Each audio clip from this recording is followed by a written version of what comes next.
हजरत उमर फारूक आजम तलवार लेके चले थे, याद है ना? मालूम है ना? हुजूर को कत्ल करने का मंसूबा था, तलवार लेके निकले थे। ताजदार मदीना को कत्ल करने का ख्वाब लेकर चले थे, कह के चले थे इस्लाम को मिटा दूंगा, कहकर चले थे पैगंबर इस्लाम को कत्ल कर दूंगा। मगर इनको पता नहीं था, खबर नहीं थी, ये जानते नहीं थे। तलवार लेकर तो चल पड़े थे, इन्हें क्या खबर कि ये खुद नहीं चले हैं। इन्हें मुस्तफा जाने रहमत ने दुआ में मांगा है और परवरदिगार ने इनको उठा के भेजा है। सुभान अल्लाह, सुभान अल्लाह। चल दिए तलवार लेकर, कहने लगे कत्ल कर दूंगा, मगर बारगाह मुस्तफा में आए दिल बदल गया, कैफियत बदल गई, मुसलमान हो गए, ईमान ले आए, मुस्तफा के गुलाम हो गए। फिर यही उम्र है, अल्लाह के नबी की गुलामी ने ऐसा नवाजा, ऐसा नवाजा, ऐसी इज्जतें अता की, खुदा की कसम आधी दुनिया पर अकेले हजरत उमर ने हुकूमत की है। आधी दुनिया पर हजरत उमर फारूक आजम ने इस्लाम का परचम लहरा दिया और दुनिया को बता दिया जो मुस्तफा का गुलाम होता है वो कायनात का इमाम होता है। वाह वाह, सुभान अल्लाह, बेशक माशाअल्लाह। बनिए हुजूर के आशिक बन जाएं, गुलाम मुस्तफा बन जाएं, गुलाम मुस्तफा बन जाएं, सारे काम हमारे खुद ब खुद दुरुस्त हो जाएंगे।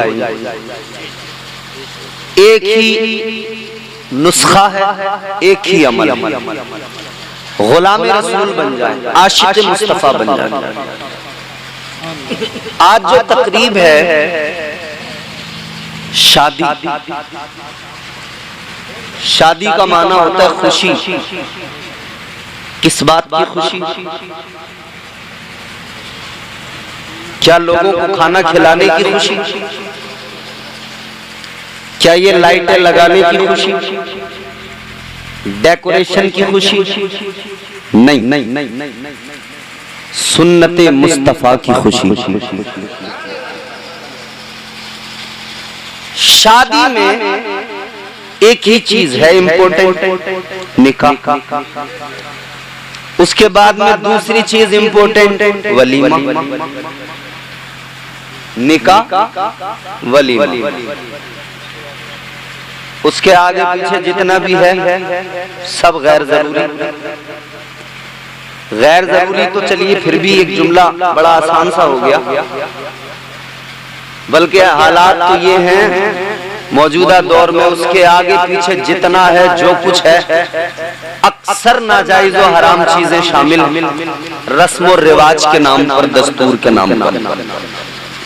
असल है निकाह, सुन्नते मुस्तफा। मुसलमान को पैदा होने से लेकर कब्र में जाने तक की ट्रेनिंग इस्लाम देता है। दुनिया में आने से लेकर कब्र में जाने तक की तमाम चीजें इस्लाम सिखाता है। इस्लाम की तालीम बड़ी प्यारी, क्योंकि इस्लाम दुनिया का सबसे प्यारा, सबसे आला, सबसे उम्दा मजहब है। फख्र किया करें कि हम मुसलमान हैं। मुसलमान होना मामूली बात नहीं। फख्र किया करें कि हम नबी के उम्मती हैं। हुजूर का उम्मती होना भी मामूली बात नहीं। आइए इस्लाम, पहले कुरान की जो मैंने आयत पढ़ी, अल्लाह कुरान में क्या फरमाता है इस मजहब मुअज्जब के बारे में, फिर इस्लाम की तालीमात और सुन्नत मुस्तफा यानी अक़ीदा मसनूना के ताल्लुक से चंद बातें। इस्लाम क्या है? कुरान सुनिए, मोहब्बत से कहिए सुभान अल्लाह। परवरदिगार आलम खालिक़े कायनात रब्बे लम यज़ल व ला यज़ाल ने कुरान मजीद में ऐलान फरमाया, इन्नद्दीन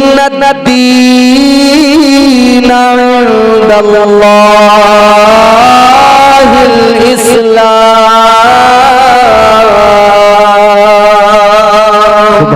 सुभान अल्लाह बेशक। परवरदिगार आलम ने कुरान मजीद में ऐलान फरमा दिया, कुरान कहता है अल्लाह के यहाँ मजहब सिर्फ इस्लाम है। बेशक सुभान अल्लाह। इसके अलावा अल्लाह के यहाँ कोई दीन नहीं, क्योंकि यही अल्लाह ने दिया, इसी को अल्लाह ने पसंद किया, इसी को परवरदिगार ने चुना।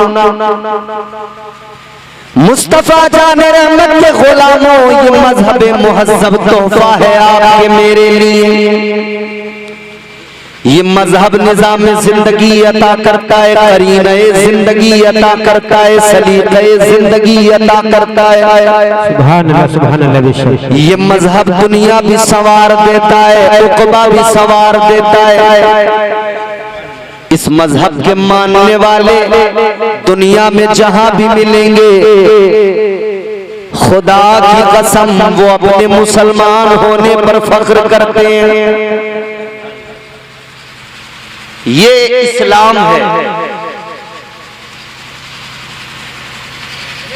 आज से नहीं, तकरीबन 1450 साल पीछे जाइए, उस दौर में भी इस्लाम के मुखालिफ मौजूद थे, दुश्मन मौजूद थे। उसके बाद वाले जमानों में भी इस्लाम के दुश्मन मौजूद थे। आज भी इस्लाम के दुश्मन मौजूद थे, मौजूद हैं, मगर अजीजों कल भी इस्लाम था, आज भी इस्लाम है, सुबह कयामत तक इस्लाम रहेगा। हम सुन्नी मुसलमान इसीलिए कहते हैं इस्लाम था, इस्लाम है, इस्लाम रहेगा। कुरान था, कुरान है, कुरान रहेगा। इस्लाम की गर्दन पे हुसैन इब्ने अली का एहसान था, एहसान है, एहसान रहेगा। सुभान अल्लाह बेशक। बड़ा प्यारा मजहब है। बच्चे की विलादत हो घर में क्या करना चाहिए, इस्लाम सिखाता है। बच्चा जवान हो रहा है, बड़ा हो रहा है, जवानी बाद में आएगी, धीरे धीरे धीरे धीरे बड़ा हो रहा है, इस्लाम सिखा रहा है। बच्चा दुनिया में आया, कहा इसके कान में अजान पढ़ दो, इसे इसके रब का नाम सुना दो, इसके कान में अजान पढ़ो, इसे अल्लाह और उसके प्यारे महबूब का नाम सुना दो, इसे पता लग जाए मैं अल्लाह का बंदा हूं और हुजूर का उम्मती हूं। आने वाला दुनिया में आए, अल्लाह ताला का नाम उसके कान में गूंज गया, बता दिया गया दुनिया में आने वाले मुबारक हो तुझे, तू अल्लाह ताला के पसंदीदा मजहब के मानने वाले के घर में आया है, तू हुजूर का गुलाम बन के दुनिया में आया है। आने वाला दुनिया में आया, बता दिया गया। ताजदार मदीना के गुलामों गौर से सुनो, अब मिजाज यही से दिया गया है। ए दुनिया में आने वाले, तू मुसलमान है, तेरा मजहब इस्लाम है, अब तू अपनी जिंदगी जो गुजारेगा इस्लाम को नजर में रखकर गुजारेगा, इस्लाम के ज़ावियों को सामने रखकर गुजारेगा, इस्लाम के कवानीन पर अमल करके गुजारेगा। अल्लाह अकबर कबीरा। लेकिन बात यहीं तक नहीं है प्यारो, इस्लाम हर मोड़ पर सिखाता है। इस्लाम हर मोड़ पर समझाता है। आपके घर में बच्चे बच्चियां जवान होने लगे, इस्लाम कहता है इनकी तरबियत कर जरा अच्छे से कर ले। इस्लाम कैसे इनकी तरबियत करना है, इस्लाम तालीम दे रहा है, ट्रेनिंग दे रहा है। जब तेरे बच्चे जवान होने लग जाए, इन्हें नमाजी बना दे, इन्हें मुस्तफा का गुलाम बना दे, इन्हें हज करने वाला हाजी बना दे। अगर ये मालिक के निसाब है तो ज़कात देने वाला बना दे। इनकी आंखों में हया हो, इनका अखलाक उम्दा हो, इनका किरदार बेहतर हो, इनकी गुफ्तार आला हो। ये चले तो मुस्तफा जाने रहमत की जिंदगी सामने हो, ये उठे बैठे तो मुस्तफा के किरदार की रोशनी में ये अपना हर काम करे, मुस्तफा जाने रहमत के किरदार व अमल की रोशनी में ये सारी जिंदगी गुजारे, मुस्तफा जाने रहमत के किरदार व अमल की रोशनी में गुजारे। और ऐसे गुजारे कि जब ये दुनिया में रहे, देखने वाला देख कर कहे देखो देखो ये मुस्तफा का गुलाम जा रहा है। और जब ये मर जाए, जनाजा तैयार हो जाए, दुनिया से जा रहे हो, तब भी देखने वाले कहे ये मुस्तफा का वफादार जा रहा है। और जब कब्र में पहुंच जाए तो कब्र में फरिश्ते भी कहे ये जन्नत का हकदार आ गया है। सुभान अल्लाह, सुभान अल्लाह। नारे तकबीर, नारे रिसालत, नारे गौसियत, मसलक आला हजरत, उलमाए अहले सुन्नत, कारी इम्तियाज रज़ा बरकाती। नारे तकबीर, नारे रिसालत। बहुत खूब माशाअल्लाह, सुभान अल्लाह, बहुत खूब हजरत। तेरे नाम के सहारे या रसूल अल्लाह,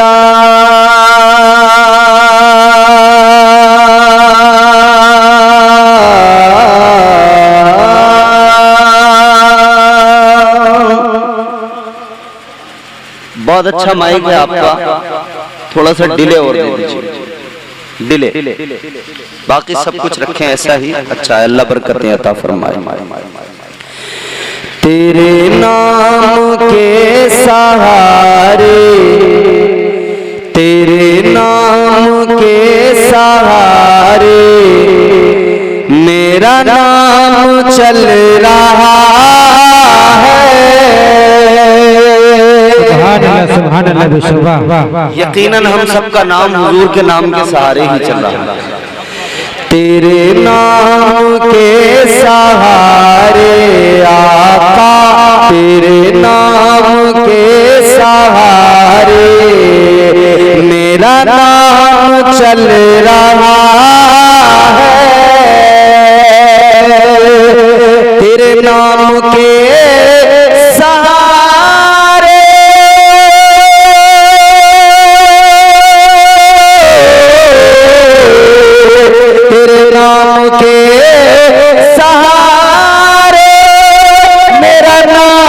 चल रहा है, तेरा नाम ले रहा हूँ आका, तेरा नाम ले रहा हूँ, मेरा काम चल रहा है। सुभान अल्लाह, सुभान अल्लाह। नारे तकबीर, नारे तकबीर, नारे रिसालत, नारे गौसियत, मसलक आला हजरत, कारी इम्तियाज रज़ा बरकाती। नारे तकबीर, नारे रिसालत। सुभान अल्लाह, बहुत खूब माशाअल्लाह, वाह वाह वाह। तेरा नाम ले रहा हूँ यारी, आने वाली है, आने वाली है तुम्हारी मेरी बारी। अपनी बारी का इंतजार करो और रब की बारगाह में फरियाद करो। ऐ मौला जो तूने जिंदगी दी है, तो जिंदगी गुजारने का सलीका भी तूने दिया है। अब फजल इतना फरमा दे, मुझे शैतान के हरबों से बचा ले। या अल्लाह मेरी जिंदगी करीने से गुजर जाए, कायदे से गुजर जाए, वरना याद रखना दुनिया के अंदर बड़े बड़े अमीर आए, बड़े बड़े ताकतवर आए, बड़े बड़े बादशाह दुनिया में आए, इतनी दौलत, इतना खजाना, कारून जैसे मालदार का नाम भी तुमने सुना होगा। इतना माल, इतना खजाना, फरमाया गया उसके उसके माल, उसके खजाने, जानवरों की पीठ पर उसके खजाने की चाबियां लाद कर ले जाया जाता था। अल्लाह अकबर, इतना माल, इतनी दौलत, मगर जब कहा गया हजरत मूसा ने फरमाया अल्लाह की राह में खर्च कर दे, वो खर्च करने से मुकर गया। हजरत मूसा पे बहुतान लगाने लगा, इल्जाम लगाने लगा। हजरत मूसा ने दुआ के लिए हाथ उठा दिए, अर्ज करने लगे मौला मैंने इसको कहा तेरी राह में खर्च करे, ज़कात दे, लेकिन नहीं करता तो नहीं करता, इल्जाम मुझ पे लगाता है, बहुतान मुझ पे लगाता है, तनकीदें मुझ पे करता है। या अल्लाह इस पे अज़ाब भेज दे। ऐ लोगों गौर करो, अल्लाह का अज़ाब आया। वो इतना खजाना, इतना माल रखने वाला अल्लाह ताला के अज़ाब का निशाना बना। अल्लाह ताला ने उसे उस माल के साथ जमीन में फंसा दिया।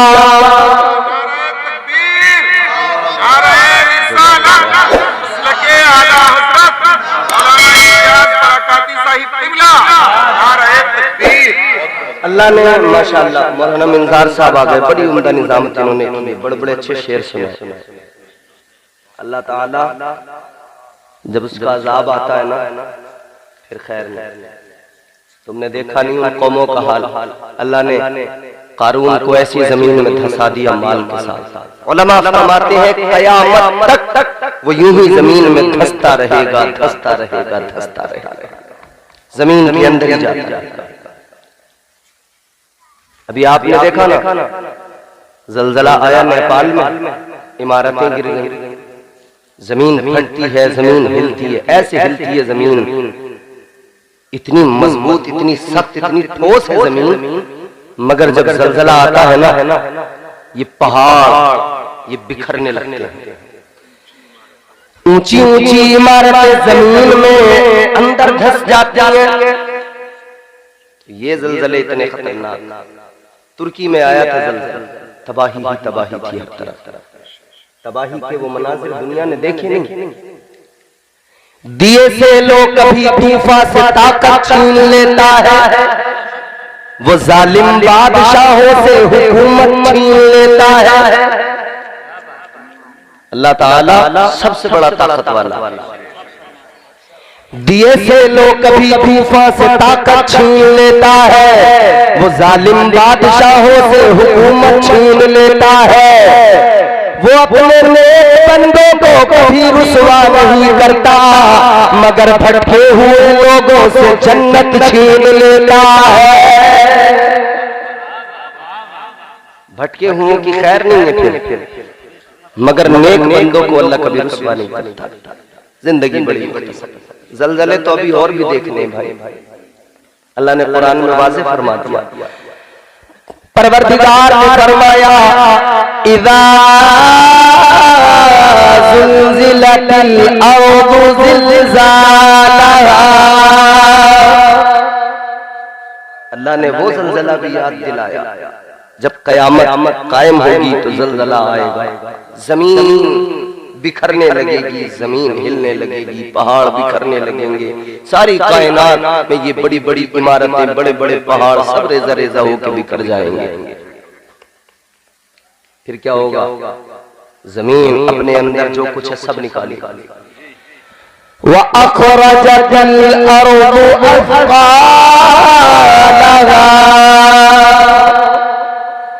जमीन उसके अंदर जो कुछ है सब निकाल देगी, खजाने निकलेंगे, सब कुछ निकलेगा, लोग देखेंगे।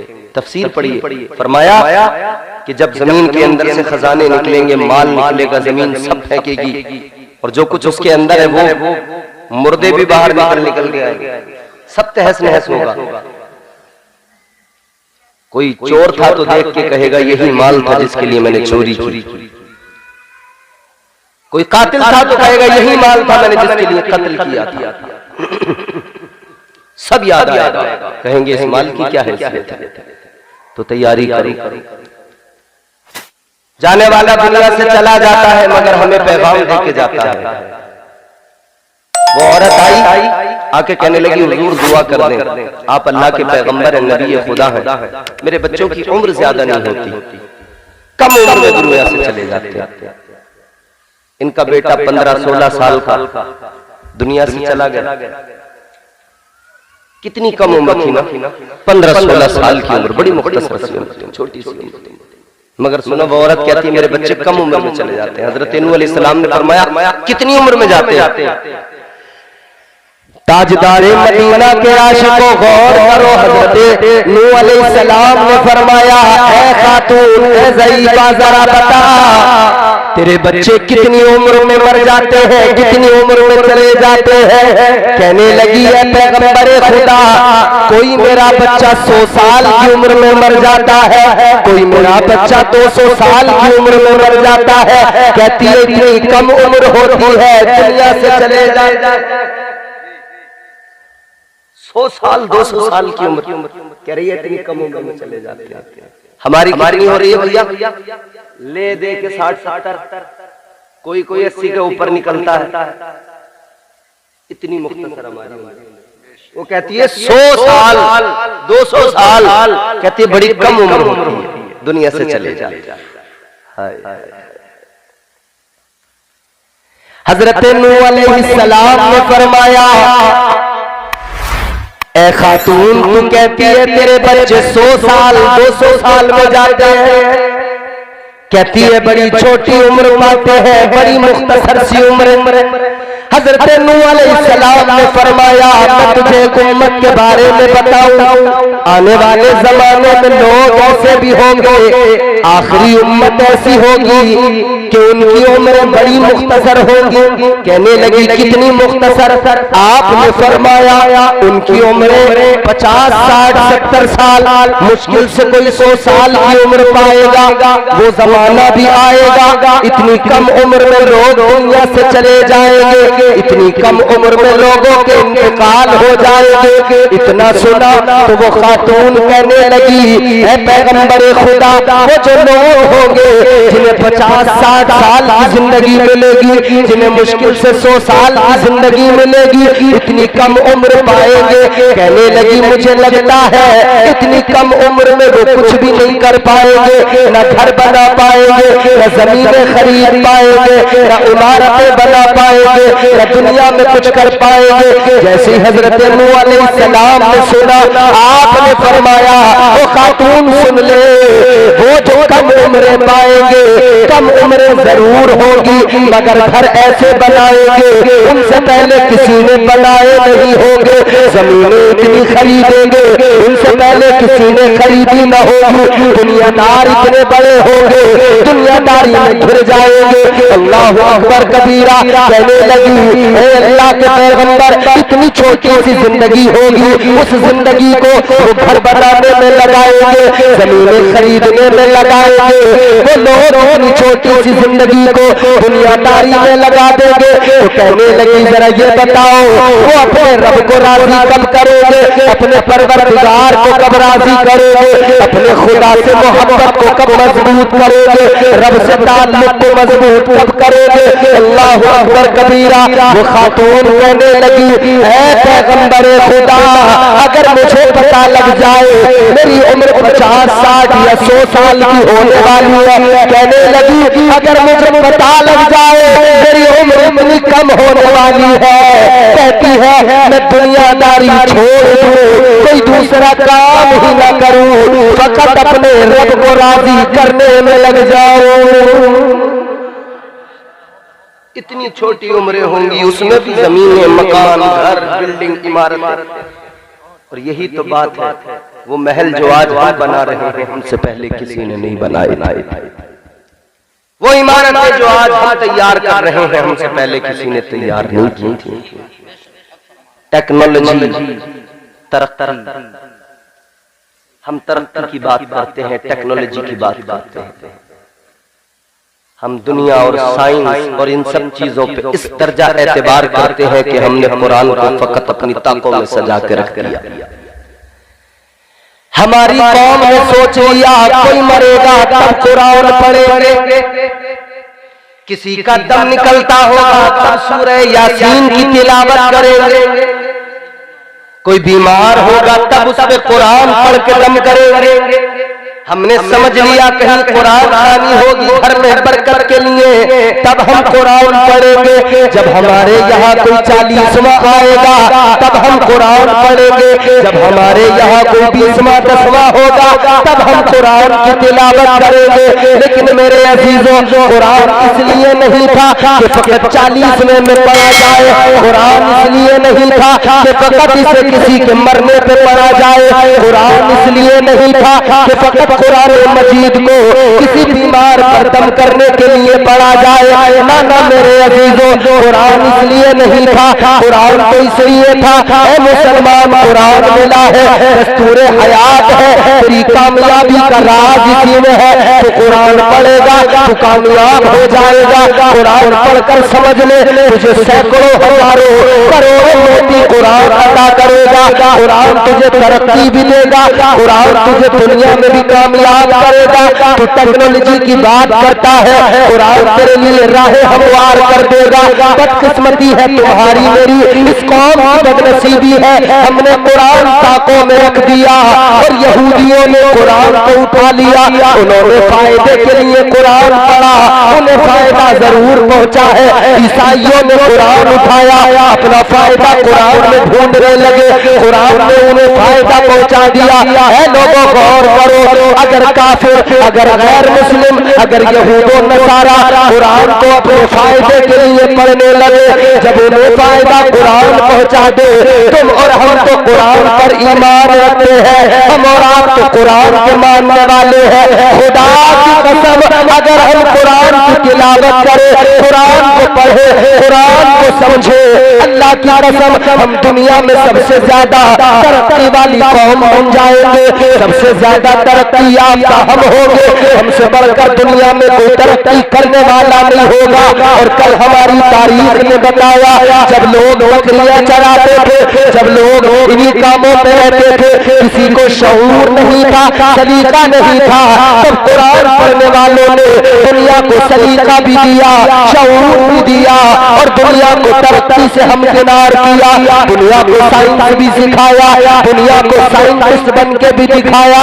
कुरान पढ़ने वाले इतने बड़े बड़े साइंटिस्ट गुजरे हैं मेरे अजीजों। उन कुरान पढ़ने वालों ने, अगर तुम्हारे मेरे दरमियान आज ये मशीनें आ गई है, ये मशीनें आज जो तुम्हारे मेरे दरमियान है, ये मशीनें कैसे बनी है? इन मशीनों को बनाने के लिए रिसर्च तो किया गया है, मगर सुनो सुनो, 1400 साल पुरानी तारीख उठा के देखो, सहाबा ने कुरान से ये नतीजे पहले हमने अपने बंदों को बना दिया।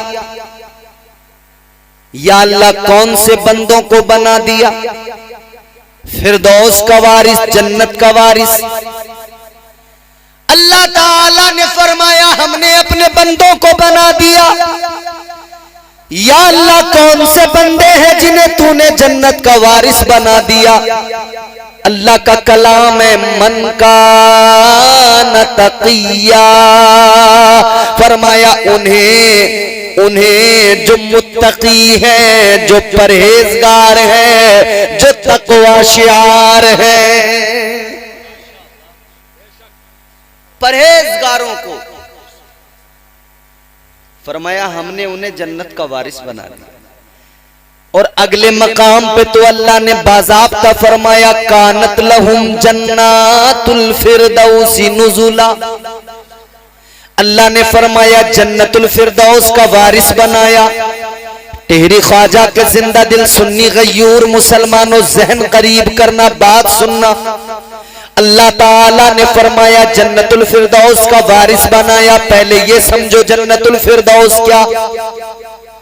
जन्नत के कई दर्जे, जन्नतुल मावा जन्नत का एक दर्जा, जन्नतुल नईम जन्नत का एक दर्जा, मगर बारगाह मुस्तफा में चलो, ताजदार मदीना ने ऐलान फरमा दिया, तुम्हारे मेरे आका ने बता दिया जन्नत में कई दर्जे हैं, मगर जन्नत का जो आला तरीन दर्जा है उसे जन्नतुल फिरदौस कहा जाता है। आका ने फरमाया, ऐ मेरे गुलामों, जब भी अल्लाह की बारगाह में हाथ उठाया करो, जब भी परवरदिगार से मांगा करो जन्नत, जब भी जन्नत का सवाल किया करो, आका ने फरमाया अपने रब से, परवरदिगार से जन्नतुल फिरदौस मांगा करो। जन्नत मांगो तो जन्नतुल फिरदौस। या रसूल अल्लाह, जन्नतुल फिरदौस मांगे क्या खास है? आका ने फरमाया जन्नतुल फिरदौस वो जन्नत का दर्जा जिसके ऊपर रहमान का अर्श है। जन्नतुल फिरदौस जन्नत का वो दर्जा, आका फरमाते जहां से जन्नत की नहरें निकलती है, ये वो जन्नत का आला दर्जा है। अजीजो, जन्नतुल फिरदौस मांगा करो। आका ने बंदो, आका ने अपने गुलामों को हुक्म दे दिया। अजीजा ने गिरामी उल कद्र, ये जन्नत का आला तरीन दर्जा अल्लाह ताला ने फरमाया इसका वारिस हमने मुत्तकियों को बना दिया। मुत्तकी कौन होते हैं? आओ जरा कुरान पाक से मालूम किया जाए। ए अल्लाह ताला के कलाम बता, मुत्तकी कौन होते हैं? मुत्तकियों का मकाम क्या हुआ करता है? मुत्तकियों का स्टेटस क्या हुआ करता है? तो अल्लाह का कुरान बताता है। मुत्तकी की शान अगर समझना है तब भी कुरान पढ़ना पड़ेगा। मुत्तकी का स्टेटस समझना है तुम्हें कुरान उठाना पड़ेगा। मुत्तकी का मकाम मर्तबा समझना है तो तुम्हें कुरान पढ़ना होगा। और ये जानना है मुत्तकी कौन होता है तब भी तुम्हें कुरान उठाना पड़ेगा। अल्लाह अकबर कबीरा। अब कुरान मुत्तकी की शान बयान करता है। अल्लाह ताला का कुरान कहता है इन्नल्लाह युहिब्बुल मुत्तकीन। अल्लाह ताला का कलाम कहता है अल्लाह ताला मुत्तकियों से मोहब्बत फरमाता है। अल्लाह ताला तकवा शार लोगों से मोहब्बत करता है। अगले मकाम पे फरमाया इन्नल्लाह मअल मुत्तकीन, फरमाया अल्लाह साथ है तो मुत्तकियों के साथ है। अब जरा कुरान की बारगाह में सवाल किया जाए, ए रब के कलाम, ये तो समझ में आया मुत्तकी की शान बड़ी है, मुत्तकी का मकाम बड़ा है, मगर जरा कुरान ये बता मुत्तकी कोई बंदा बनता कैसे है? मुत्तकी किसी को ये खिताब कैसे मिलता है? तो अल्लाह ताला का कलाम है, परवरदिगार का कुरान बताता है इन्नल्लज़ीना यग़ुद्दूना अस्वातहुम इंदा रसूलिल्लाह उलाइकल्लज़ीना इम्तहनल्लाहु कुलूबहुम लित्तक़वा। अल्लाह ताला का कुरान कहता है लोगों मुत्तकी जानना है कौन होता है? तो आओ जान लो मुत्तकी कौन होता है। रब काबा ने ऐलान कर दिया जो मेरे महबूब की बारगाह में बाअदब रहे, जिसकी आवाज पस्त रहे, जो हबीब का अदब करता है, अल्लाह ताला उसके दिल को तकवा अता फरमा देता है। तकवा उसे अल्लाह अता करता है जो बाअदब होता है, मुस्तफा की बारगाह का अदब करता है। पता लग गया कोई भी शख्स कितनी नमाजें पढ़ ले, कितने सजदे कर ले, तकवा शियार नहीं बन सकता। सिर्फ नमाजों की बुनियाद पर कोई मुत्तकी नहीं बन सकता जब तक के दिल में मुस्तफा का अदब न हो, जब तक के ताजदारे मदीना की मोहब्बत न हो, आका का अदब न हो।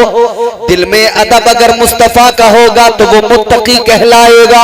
अब देखो जरा नबी के सहाबा मुत्तकी, अल्लाह अल्लाह कितना अदब किया। सिद्दीक अकबर, अल्लाह अकबर, तमाम इंसानों में नबियों के बाद, पैगंबरों के बाद, रसूलों के बाद में अल्लाह ताला ने जिनको सबसे ज्यादा इज्जत अता फरमाई, हजरत अबू बकर सिद्दीक आशिक सादिक है मेरे आका से।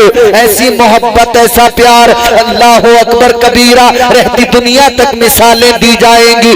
वो सिद्दीक अकबर, मगर शान इतनी बुलंद बाला अल्लाह ने अता इसलिए की कि मुस्तफा के बाअदब, मुस्तफा की बारगाह का अदब करते थे। ताजदारे मदीना की बारगाह में बाअदब रहते थे, मुस्तफा का अदब किया तो अल्लाह ताला ने इज्जतों से नवाज दिया। मुस्तफा का अदब किया, अल्लाह ने मुत्तकी बना दिया। हजरत उमर फारूक आजम, अल्लाह अल्लाह, मुस्तफा का अदब किया, अल्लाह ने मुत्तकी बना दिया। हजरत उस्मान गनी, मुस्तफा का अदब किया, अल्लाह ने मुत्तकी बना दिया। हजरत मौला अली मुस्तफा का अदब किया, अल्लाह ने मुत्तकी बना दिया। हजरत तलहा और जुबैर मुस्तफा का अदब किया, अल्लाह ने मुत्तकी बना दिया। हजरत बिलाल हबशी मुस्तफा का अदब किया, अल्लाह ने मुत्तकी बना दिया। हजरत इमाम हुसैन मुस्तफा का अदब किया, अल्लाह ने मुत्तकी बना दिया। हजरत इमाम जाफर सादिक मुस्तफा का अदब किया,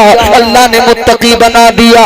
बगदाद की सरजमीन पर पीराने पीर रोशन जमीर सरकारे गौसे आजम मुस्तफा का अदब किया, अल्लाह ने मुत्तकी बना दिया। हिंदुस्तान में हिंदुस्तान के राजा हम सब के ख्वाजा सरकारे गरीब नवाज हजरत ख्वाजा मोइनुद्दीन हसन चिश्ती संजरी अजमेरी, अल्लाह अल्लाह मुस्तफा का अदब किया, अल्लाह ने मुत्तकी बना दिया। पता लगा मुत्तकी वो होता है जो मुस्तफा का अदब किया करता है। अदब नहीं, तकवा है ही नहीं। अदब से तकवा मिलता है, ये याद रहे। और जिन्हें तकवा मिल गया, जो मुत्तकियों के जुमरे में आ गए, फिर कुरान कहता है अल्लाह मोहब्बत भी उनसे करता है, अल्लाह साथ भी उन्हीं के है। इन्नल्लाह माल मुत्तकीन, अल्लाह उन्हीं के साथ है। ऐ लोगों, ये वही जमात है जिन्हें तकवा हासिल हुआ मुस्तफा के अदब की बुनियाद पर, एहतराम मुस्तफा अदब मुस्तफा की बुनियाद पर जिन्हें तकवा हासिल हुआ, उसी जमात को आज हम औलिया की जमात कहा करते हैं।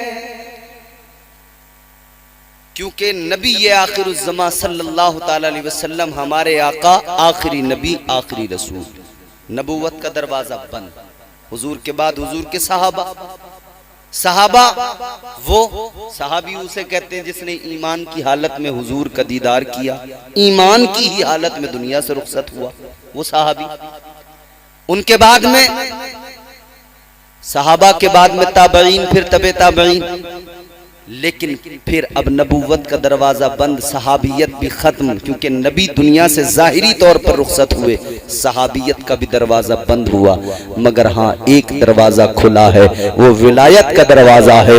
अब जितने भी दुनिया में मुत्तकी नजर आएंगे, अल्लाह की कसम, हर मुत्तकी अल्लाह का वली होगा। हर मुत्तकी, हर तकवा शिआर अल्लाह ताला का वली होगा। और फिर जिसे अल्लाह तकवा अता कर दे, जिसे अल्लाह तकवे की दौलत से नवाज दे, उसका मकाम फिर अल्लाह ताला बुलंद फरमाता है, इतना बुलंद करता है। फिर अल्लाह फरमाता है वो जो बागे जन्नत है, बागे फिरदौस है, उसकी विरासत अल्लाह फरमाता है मैंने इनको अता फरमा दी है। अच्छा, एक बात सुने, समझ में आ रही है बात? यकीनन समझेंगे। मेरे बुजुर्ग जितने यहाँ बैठे हैं, उनका सर हिलाना मुझे बताता है कि बात समझ में आ रही है, और नौजवानों का मुस्कुराना मुझे बताता है कि बात समझ में आ रही है। अल्लाह ने जन्नतुल फिरदौस का वारिस बनाया।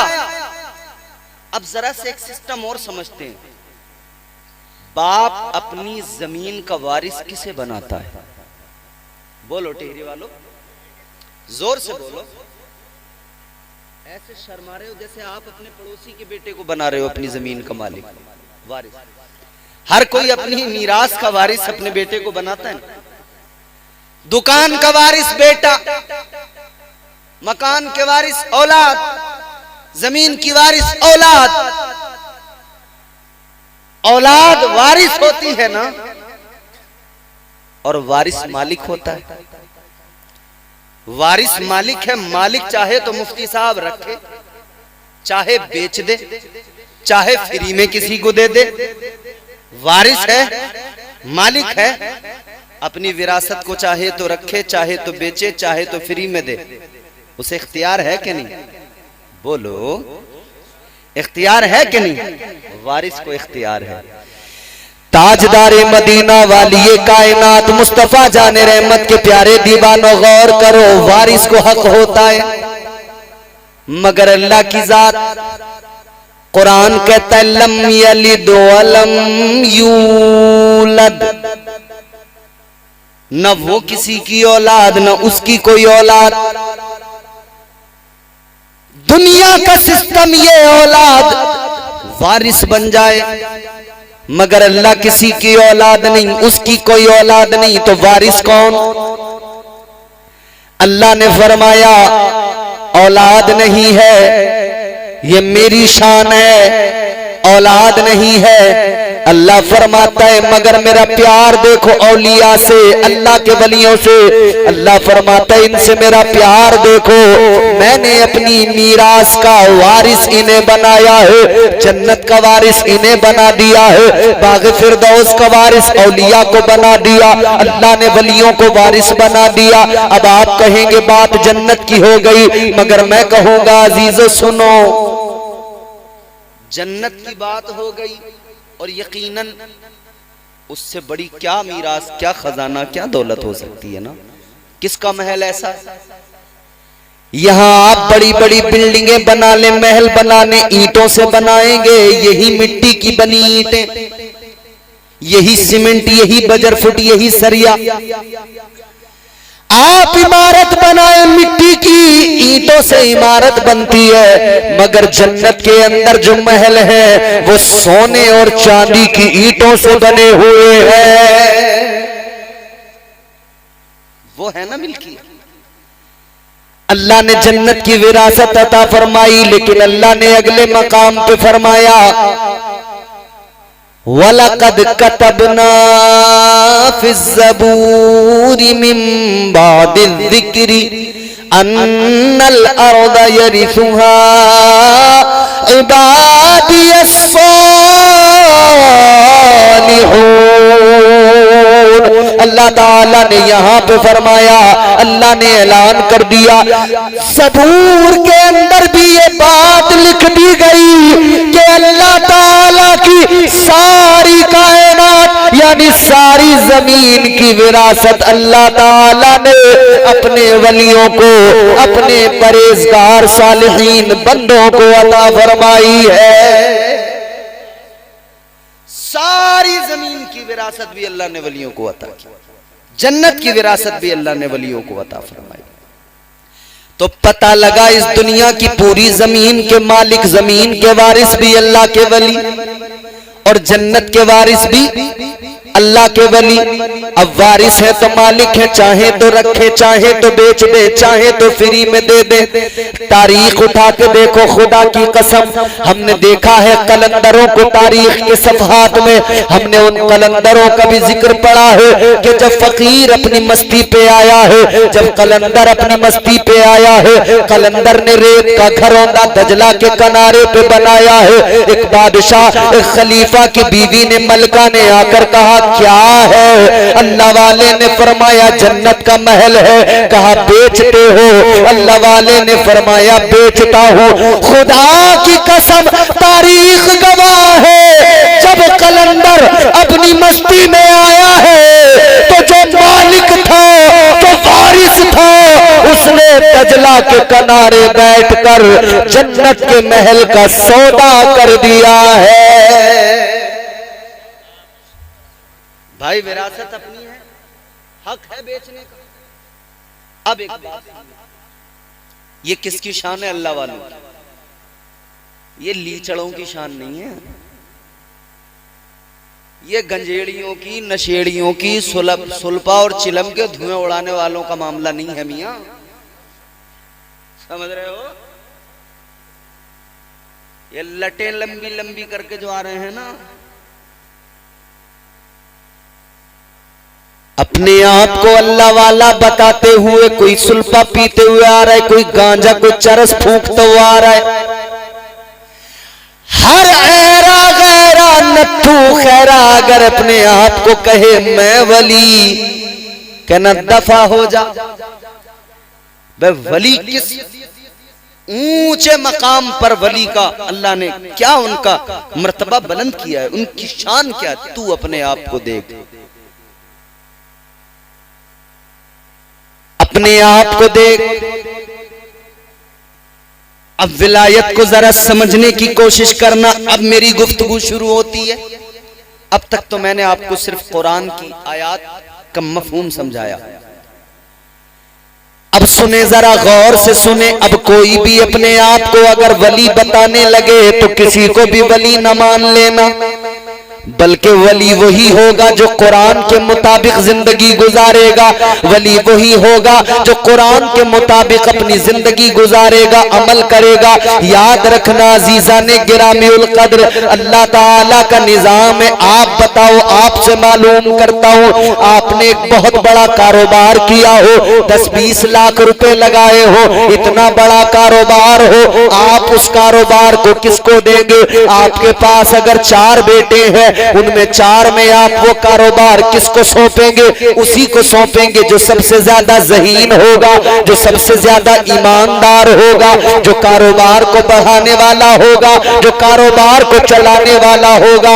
आप अपना कारोबार उसी के हवाले करेंगे, आप सारा काम उसकी जिम्मेदारी पे सौंप देंगे, इसलिए कि आपको भरोसा होगा, एतबार होगा, ये अच्छे से चलाएगा, ये कारोबार को बढ़ाएगा। लेकिन एक बेटा ऐसा हो जो जुआरी हो, शराबी हो, पता है कि बेच देगा पूरा कारोबार, पूरी दुकान। कोई है जो उसे 10 लाख का बिजनेस उसके हाथ में देगा कि लो ये संभालो, जबकि जानता है कि हर दिन ये बाजी लगा लगा के किसी दिन पूरा ही क्लीन कर देगा सब। और तुम देख लो, आप देखते नहीं हो उन्हें? है? बस इसी फिक्र में रहते हैं कि आज तो लगी जाएगी मेरी बाजी। बाजी लगने के चक्कर में अपने आप के तमाम घर में जो कुछ था सब बेच बाच के फूंक दिया, सब खत्म कर दिया।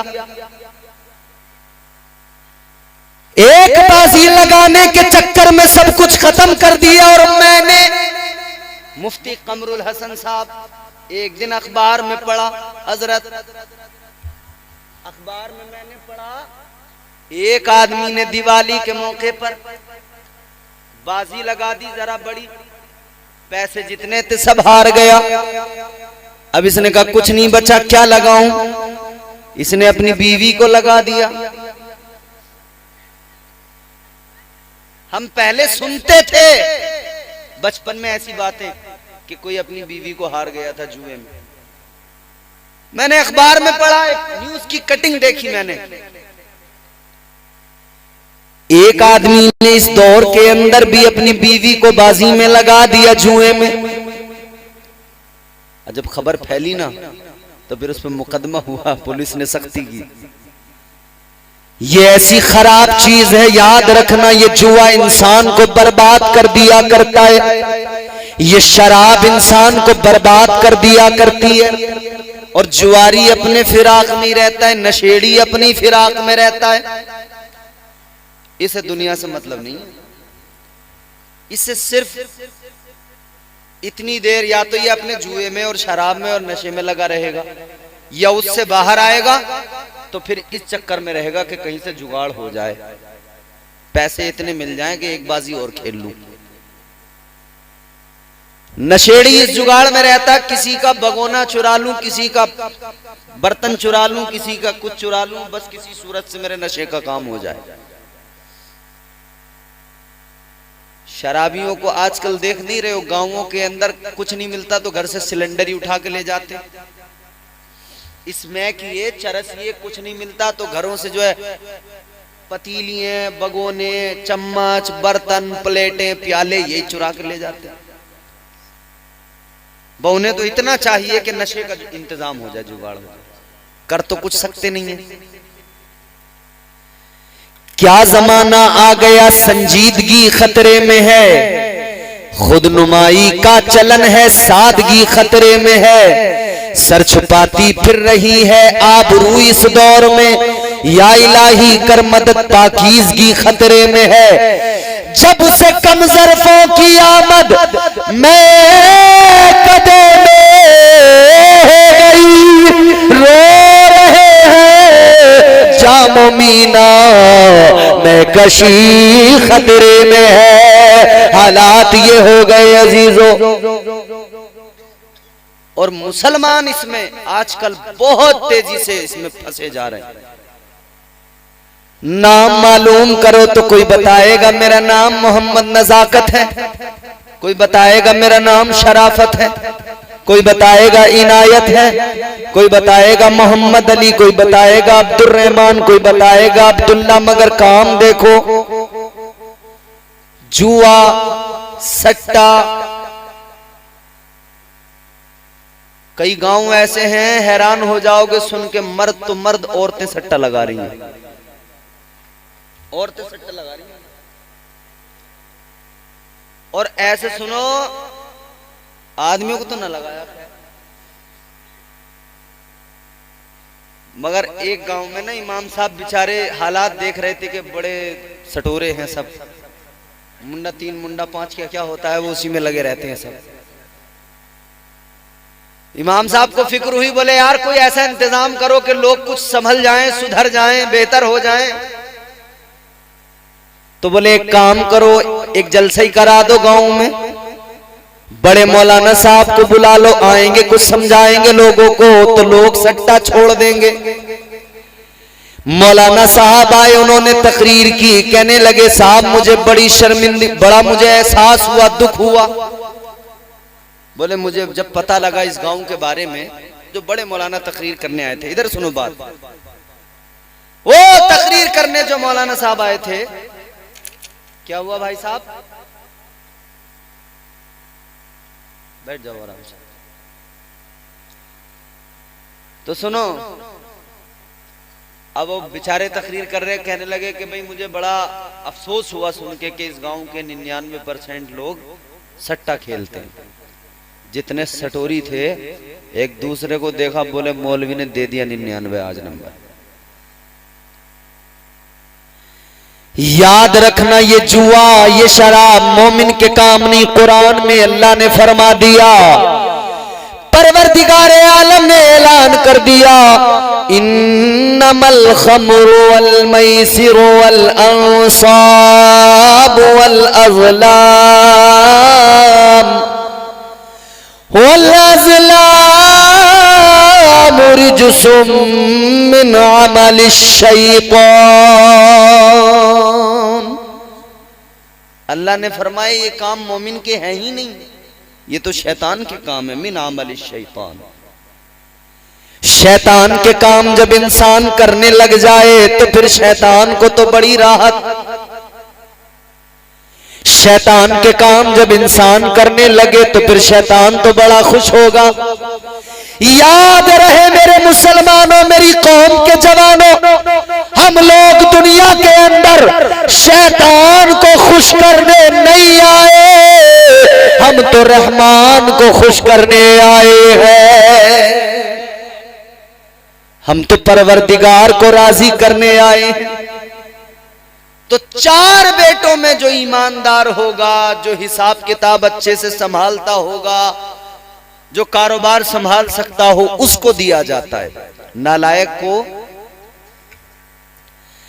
अल्लाह ने अपने बंदों में चुना है, हर किसी को विरासत नहीं दी जाती है। अल्लाह ताला ने उनको चुना, उनको पसंद किया जो उसके पसंदीदा। अल्लाह ताला ने उनको चुना जिन्हें रब ने अपना कुर्ब अता किया, जिन्हें रब ने अपना बना लिया, वो जिन्होंने अपने नफ्स पे काबू पा लिया, वो जिन्होंने अपने नफ्स को मार दिया। अल्लाह ने फिर उन्हें बादशाही अता फरमाई, अल्लाह ने फिर उन्हें खजाने ऐसे अता फरमाए, अल्लाह ने जमीनों आसमान के तमाम तबकात उन पर रोशन फरमा दिए, अल्लाह ताला ने सब कुछ उनके सामने जाहिर फरमा दिया।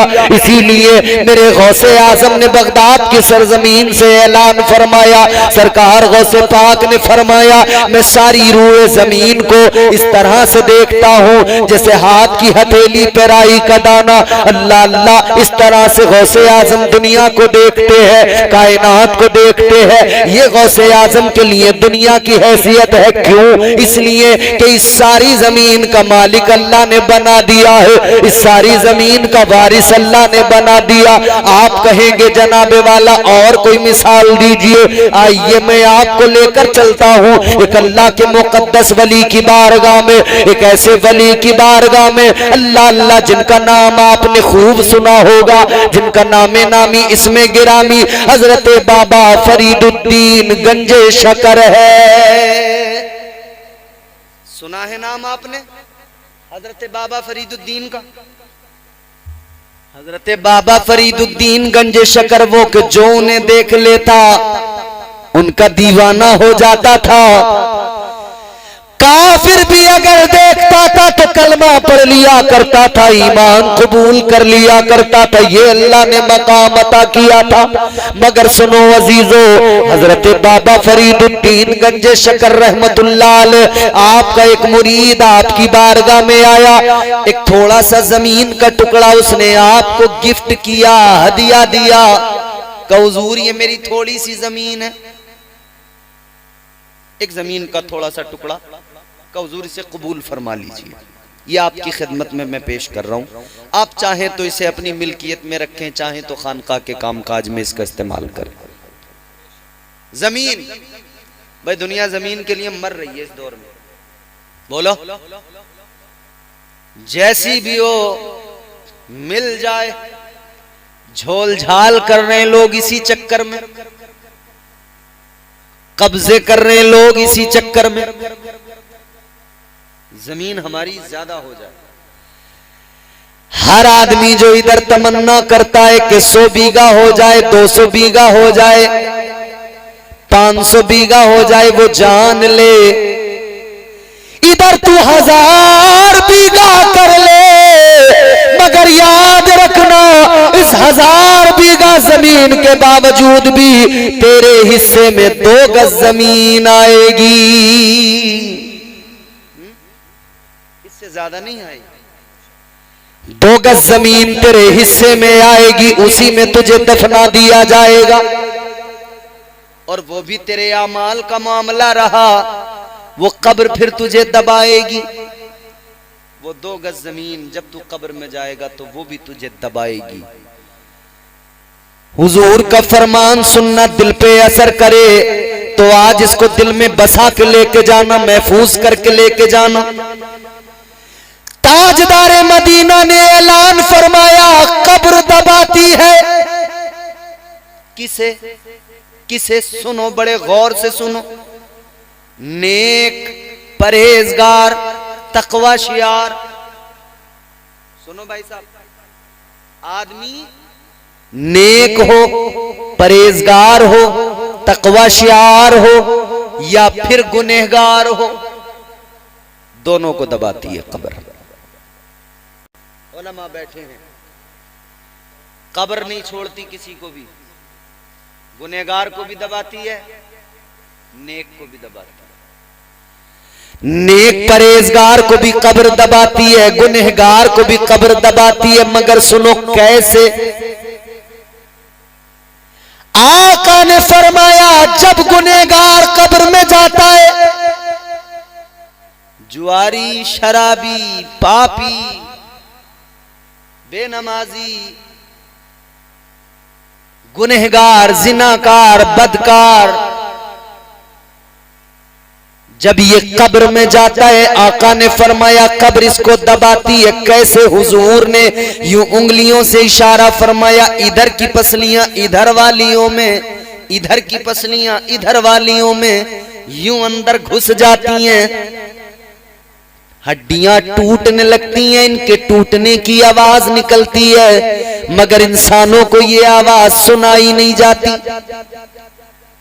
अल्लाह अकबर। सोचें जरा, एक लम्हे के लिए सोचें, एक लम्हे के लिए अगर बंदा सोच ले कि मेरा होना क्या है कब्र के अंदर। कब्र दबाएगी, पसलियां इधर की इधर, इधर की इधर। हुजूर ने फरमाया वो तड़पता होगा। ये तो कब्र ने गुनहगार को दबाया, मगर सुनो, नेक आदमी को भी कब्र दबाती है, परहेजगार, नमाजी, आबिद, साजिद को भी कब्र दबाती है। कैसे? अब खुश हो जाओगे, जुमला सुनोगे। आका ने फरमाया, ताजदारे मदीना का ऐलान हुजूर ने फरमाया, जब नेक इंसान कब्र में जाता है कब्र उसको भी दबाती है। आका कैसे? हुजूर ने फरमाया, इस तरह जैसे माँ अपने बच्चे को यूं गोद में लेकर प्यार के साथ, ममता के साथ सीने से लगा के दबाती है, ऐसे ही नेक आदमी को कब्र से दबाया करती है। कब्र नेक आदमी को ऐसे दबाती है जैसे मां ममता के साथ उसे सीने से लगा के दबाती है। पता लगा नेक आदमी को कब्र प्यार करेगी और गुनहगार का कोई आदमी याद रखे, मेरी औकात इतनी है, कभी भी मर जाऊंगा, जब सांसें पूरी होंगी तब मर जाऊंगा, फिर आखिर कब्र में जाना है। हजारों बीघा जमीन क्यों ना आदमी कर ले, मगर 2 ही गज जमीन उसके हिस्से में आनी है। तो याद रहे, 1000 बीघा की फिक्र छोड़ दो, उस 2 गज जमीन में जाना है, उसकी फिक्र में लग जाओ कि वहां क्या होना, यहां हो जाएगा जो कुछ भी होगा। छोड़ दी सब, तो उसकी फिक्र करनी चाहिए ना। आदमी 1000 बीघा, 2000 बीघा, 500 बीघा, 100-200 बीघा जमीन मिल जाए या 10-20 बीघा है तो उससे फिर, अब जिसका मामला ज्यादा का है वो ज्यादा बड़ा सोचता है, जिसका कम का है वो थोड़ा हिसाब से सोचता है। कोई अपने मैंड ही काट के अपना उसी में दिल अपना खुश करता रहता है कि बस थोड़ी थोड़ी बढ़ती रहे मेरी, रास्ते काट काट के बढ़ाने में लग जाता कोई। अब भैया इधर रास्ता काट के किसी का क्या ले लिया, रास्ता काट के इतनी बढ़ा लो, इतनी क्या इतनी बढ़ा लो, मगर कब्र तो उतनी की उतनी। हम तो तब जाने जब उसमें कुछ बढ़ सके,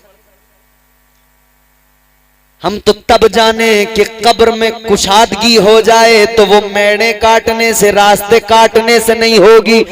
याद रखना, कब्र अगर कुशादा होगी तो रास्ते काटने से या किसी के खेत में मेंढ काटने से कब्र कुशादा नहीं होगी।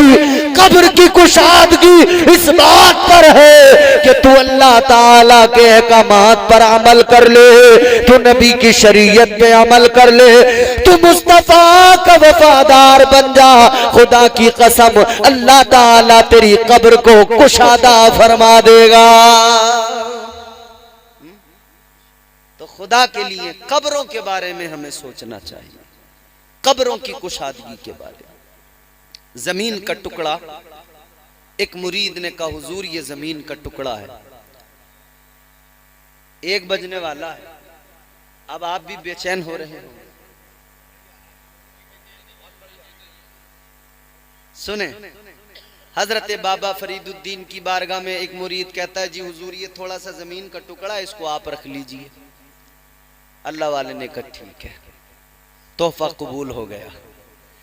मगर एक कंपनी होती है, एक किस्म के लोग होते हैं, तुमने देखा होगा शहर में कभी जाओ तो देखना, आदमी कोई अगर शहर में प्लॉट खरीदता है ना तो फौरी तौर पे ये चाहता है कि इसकी बाउंड्री कर दूं ताकि अपना कब्जा पक्का हो जाए, वरना खतरा रहता कि कोई कब्जा कंपनी आके इस पर कब्जा कर सकती है। ऐसी गैंग बहुत मिलेंगी आपको कब्जे वाली। बदला अब मैं यार नजर का, दावा झूठा कब्जा सच्चा, जिसकी लाठी उसकी, बोलो। मिसाल देते हैं हमारे बुजुर्ग पहले से, जिसकी लाठी जिसका कब्जा वही मालिक। अब आप कागज लेके जाएं, कहें जी हमारी जमीन है, वो कहेंगे जा साबित कर दे कचहरी में, कोर्ट में, सालों साल मुकदमा लड़, तू बूढ़ा हो जाएगा तब कहीं जाके पता लगेगा। फिर पटवारी को हुक्म आएगा अदालत का कि जाकर नाप दो, पटवारी नापने में 1-2 साल निकाल देगा, नपत होने के बाद में निशान लगेंगे, 4 दिन निशान के फोटो खींच के उधर अदालत में जाएंगे कि जी हो गया काम, इधर फिर 5वें दिन वही हाल, फिर उसी पे कब्जा बढ़ता जाएगा। जी ये हालात। अब जब कब्जा कर लिया, एक कब्जा कंपनी आई, हजरत बाबा फरीदुद्दीन को जो तोहफे में जमीन मिली थी उस पे उन्होंने कब्जा कर लिया। बात बढ़ी, मुरीदों ने कहा भाई ये तो जमीन खानका के काम में आती है, ये कैसे आपने कब्जा कर लिया? उन्होंने कहा नहीं हमारी है। भाई कब्जे वाले फर्जी डॉक्यूमेंट्स भी बनवा लेते हैं, फर्जी कागज भी बनवा लेते हैं, पैसे का खेल है सब यहाँ पे। उन्होंने कहा जमीन हमारी। बात अदालत तक पहुंच गई। सुनो इधर सुनो, जब बात अदालत में पहुंची तो जज साहब यानी काजी साहब उन्होंने हजरत बाबा फरीदुद्दीन गंज शकर रहमतुल्लाह अलैह को बुलाया और कहने लगे हजरत ये जमीन किसकी? आपने फरमाया मेरी। कहा कैसे? फरमाया मेरे मुरीद ने मुझे तोहफे में दी। काजी साहब बोले कोई सनद, कोई कागज, रजिस्ट्री, बैनामा होना चाहिए। अल्लाह वाले ने फरमाया है रजिस्ट्री। अब ये जुमला आपको खुश कर देगा। अल्लाह वाले ने फरमाया है ना रजिस्ट्री का कागज, का कहां है दिखाइए। अल्लाह वाले ने कुरान उठाया, खोल के दिखाया, पढ़ने लगे वलक़द कतबना फी ज़बूरि मिन बादि ज़िक्रि अन्नल अर्द यरिथुहा इबादियस सालिहून। आपने फरमाया 2 रजिस्ट्रियां हैं मेरे पास, एक पुरानी एक नई। पुरानी रजिस्ट्री ज़बूर के अंदर भी लिखा हुआ है इस जमीन का मालिक पूरी कायनात का कौन? अल्लाह ने किसे वारिस बनाया? और कुरान में भी मौजूद है पूरी रूए जमीन का वारिस अल्लाह ने किसे बनाया? फरमाया ये रही रजिस्ट्री। मगर काजी साहब बोले हजरत बात तो आपकी दुरुस्त है, मगर हमारे यहाँ कानून में जो आम तौर पे सनद चलती है हमें वो सनद देखनी पड़ेगी। कब ऐसी कोई सनद? फरमाया नहीं है। कहा हजरत कोई कागज नहीं, कोई सनद नहीं? फरमाया ऐसा कोई कागज नहीं है और हमें जरूरत भी नहीं है ऐसे किसी कागज की, क्योंकि अल्लाह ने हमें पूरी रूए जमीन का मालिक बना दिया है। उन्होंने कहा अच्छा। बोले हजरत अदालत का तो कानून है, या तो यहां पर रजिस्ट्री का कागज हो या कोई गवाह हो, कोई गवाह पेश कर दीजिए, कोई गवाही दे दे। आपने फरमाया अदालतों में तो गवाहियां झूठी भी होती रहती हैं। मेरे कई मुरीद खड़े होंगे गवाही देने, मगर तुम लोग कहोगे कि ये इनके मुरीद इनके हक में गवाही दे रहे हैं। हजरत बाबा फरीदुद्दीन गंज शकर रहमतुल्लाह अलैह ने फरमाया सुनो, गवाही किसी आदमी की नहीं, बल्कि चलो जो जमीन जिसका मुकदमा है उसी जमीन से गवाही दिलवा दूंगा। वो जमीन बताएगी मालिक कौन है।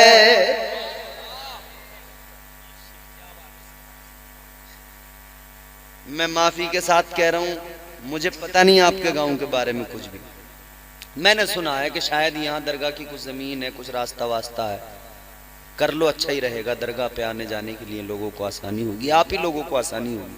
हम कहाँ आ रहे हैं, हम तो 1 साल में अब आए हैं, अब अगले साल आए नहीं आए, हम तो आ गए जुते हुए खेतों में मेंढों पे चल के।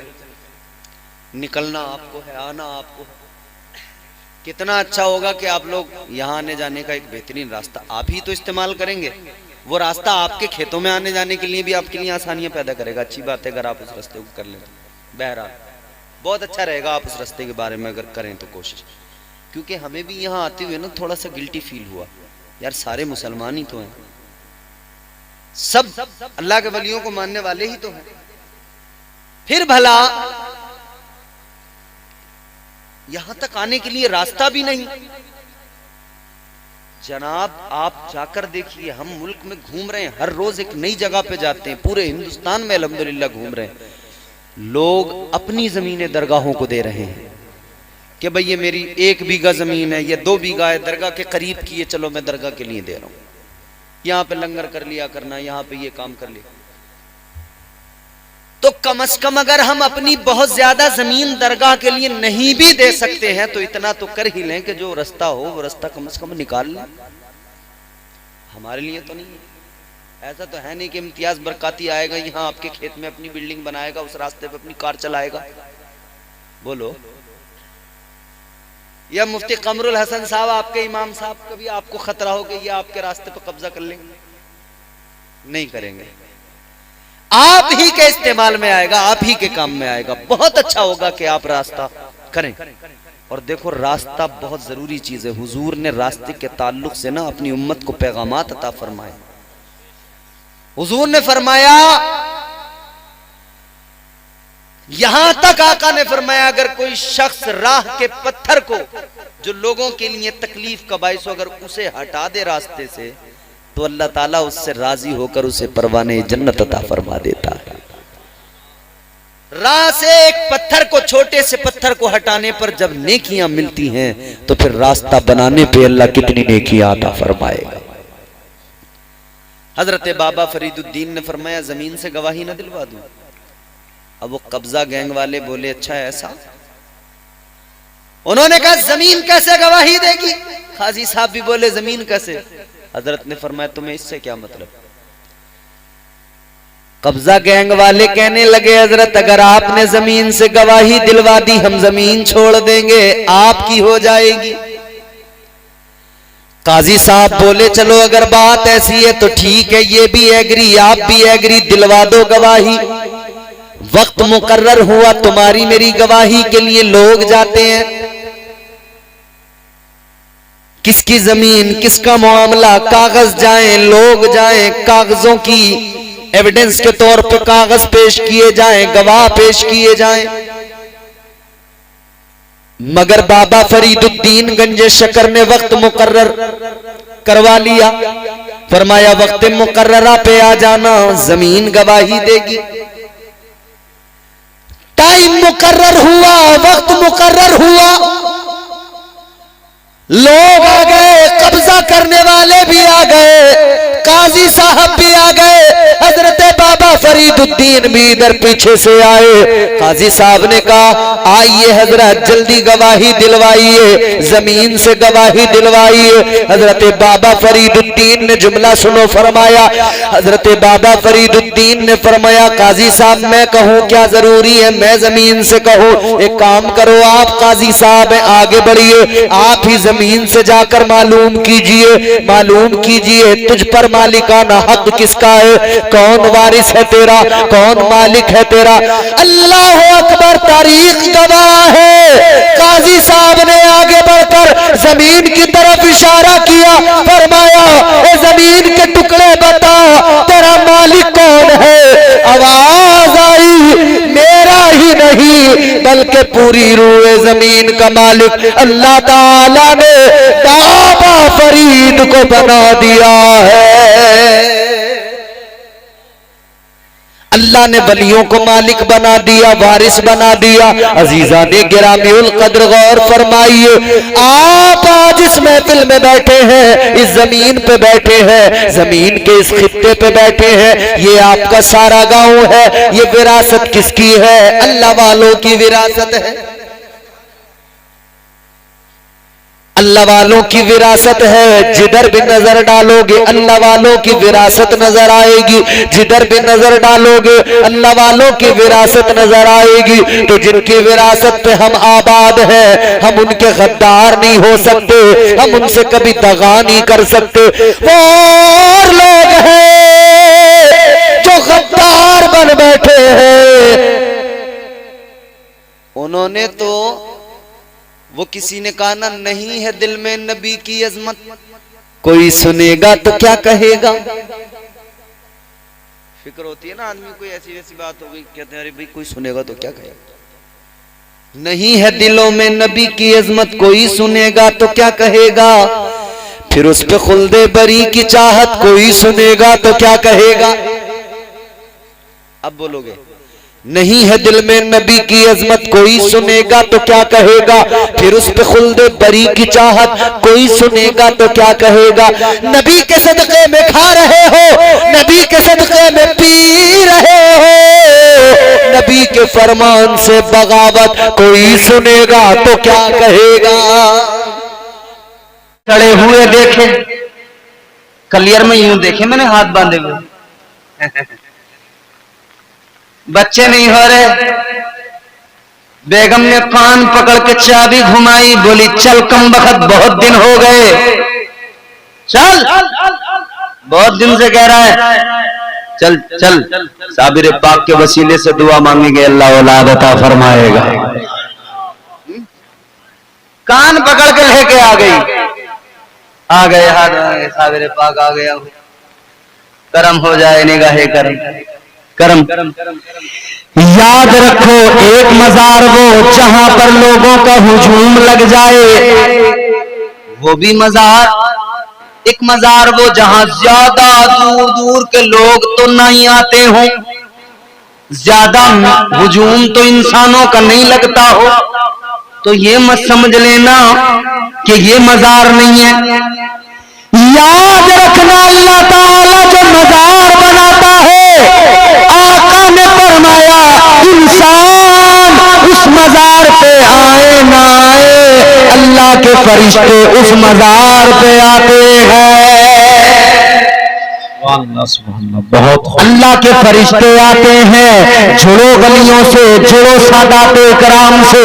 खुदा की कसम ऐसे वैसों को वली मत मानना, कुरान अलामतें बताता है। अत्ताइबून तौबा करने वाला, अलाबिदून इबादत करने वाला। वली कौन? इबादत करने वाला। कमंडर फिल्टर सिगरेट फूंक फूंक के कोई वली नहीं बन सकता है। मैं ऐसा तो नहीं कह रहा हूं कि नाजायज कोई हराम का फतवा दे रहा हूं मैं। कभी गांव वाले सुई लपेटने लगे मुझे कि मौलाना मुबाह तो है, मायूब तो है, अलबत्ता हराम हराम नहीं है। और बाकी आगे बड़े उलमा अगर इस पर कोई आगे उनकी राय बन जाए, आगे वो फैसला करें तो वो हमें मंजूर है। अभी तक तो मायूब समझा जाता है, बेहतर नहीं है, सेहत के लिए मुजिर है। मगर गौर करो मैंने क्या बताया, सिगरेट जला के फातिहा। ये किसका तरीका भाई? जाहिलों का तरीका। कोई सट्टे वाले बाबा तो लीचड़ा पड़ा रहता होगा, कहीं मरा गया, लोग आते होंगे उससे सट्टे वट्टे के नंबर पूछ के जाते होंगे। बस मियाँ वो सट्टे शाह बाबा, कोई मटके शाह बाबा, कोई लट्ठे शाह बाबा। और हैरत होगी, मैं सोशल मीडिया पे देख रहा था पड़ोसी मुल्क में शलवार वाली सरकार, लोटों वाली सरकार, साइकिल वाली सरकार, पतंग वाली सरकार, उन्होंने तो हद करके रख दी है, इतनी गंद मचाई है। अल्लाह रहम फरमाए। याद रखना ये आपके गांव के अंदर जो मजार है ऐसे वैसों का मजार नहीं, ये मुस्तफा के शहजादों का मजार है, ये गौसे आदम के शहजादों का मजार है। आया भी करो इनकी बारगाह में आकर, अपने रब से दुआएं भी मांगा करो, इनका वसीला भी दिया करो। और जो इनकी नस्ल है सैयद आले रसूल है, इधर मेरे पीछे ये खूबसूरत चेहरा तुम्हें सैयद साहब का नजर आएगा, सैयद आजाद साहब जो खुदा ने दीन दिए माशाअल्लाह, इनसे आकर अपने लिए दुआएं भी कराया करो। क्योंकि तुम्हारी मेरी बात ये, हम मुसलमान गुलाम मुस्तफा है, हम नबी के गुलाम हैं और ये मुस्तफा की आल है। तो फर्क तो है ना। मेरे इमाम ने कहा या रसूल अल्लाह तेरी नस्ल पाक में है बच्चा बच्चा नूर का, तू है ऐने नूर तेरा सब घराना नूर का। अला बिदू इबादत करे। और यहाँ कुछ ऐसे हैं नमाज एक वक्त की पढ़ते नहीं। मुर्गे की टांगे यहाँ चाहिए, बकरे की पसलियां चापे यहाँ चाहिए, बिरयानी यहाँ चाहिए, और नमाज क्यों नहीं है? बोले मैं काबे में पढ़ता हूं नमाज। तू और तेरा मुंह काबे में, काबे में तो काबे में खाया कर जाके। मक्के में तो बड़े शानदार शानदार होटल हैं, वहीं जाकर खाया कर। यहाँ खाता है। और नमाज के बाद एक पीर मुझे मिला, खुदा की कसम अल्लाह रहम करे, हट्टा कट्टा मोटा ताजा तंदुरुस्त फरमा। लोगों ने बुलाया मुझे, मैं इमाम था वहां, बोले आओ हजरत जरा पीर साहब आए। हम चले गए। मैंने कहा कोई अच्छे पीर साहब आए होंगे। पीर साहब जाके हम बैठे, दुआ सलाम हुई, खाना खाया। पीर ने तबीयत से तमाम टांगे और तमाम जितना सही सही माल था उतनी खा लिया। हम तो पीछे से थे, हुजूर लो आप पहले, हुजूर लो आप पहले। मगर जैसे ही हुई अजान, ये साहब पीर ने चारपाई पे फैला दी टांगे। मैंने कहा मतलब? इधर अजान हुई, इधर लेट के पीर बोला अल्लाहु अकबर। अबे मैंने कहा ये क्या है? बोले वो पीर साहब जरा लेट के नमाज पढ़ती है। मैंने कहा क्यों? लंगड़ा है, लूला है, मोहताज है, रीढ़ की हड्डी टूट गई इसकी, फालिज पड़ गया इस पे। हो क्या गया इसे जो लेट के नमाज पढ़ रहा है?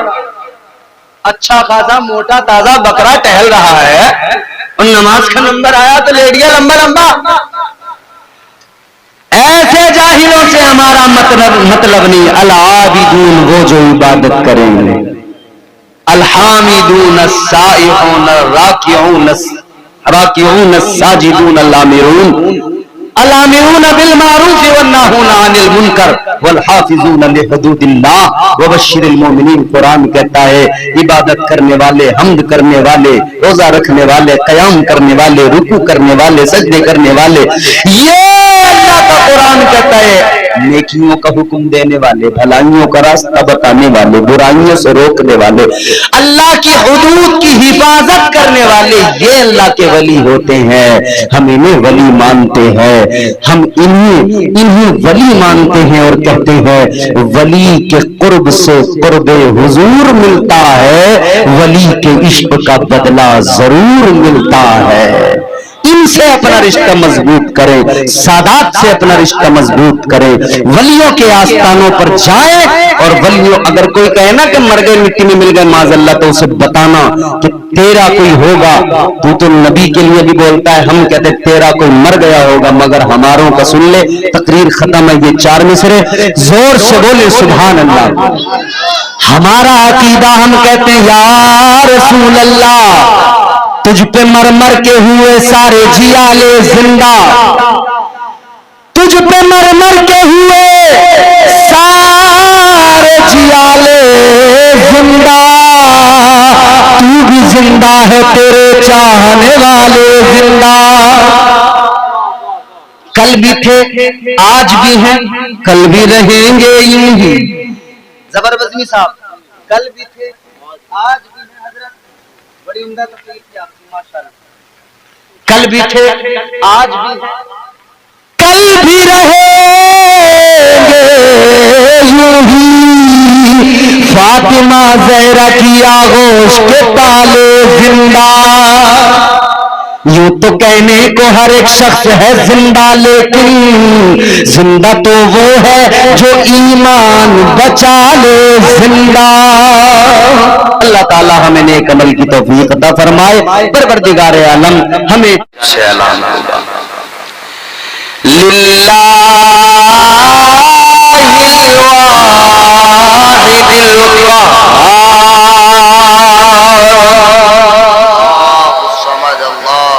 फिर अल्लाह का ऐलान होगा आज के दिन का मालिक देखो तुम्हारा रब। परवरदिगार तुमने जिसके अहकामात को नहीं माना, जिसके फरामीन पर अमल नहीं किया। तुम कहते थे कि कयामत में मुर्दे कैसे जिंदा हो जाएंगे, ये तो सब बेवजह की बातें हैं। एक शख्स था मक्के में, कहता था मरने के बाद कोई जिंदगी नहीं।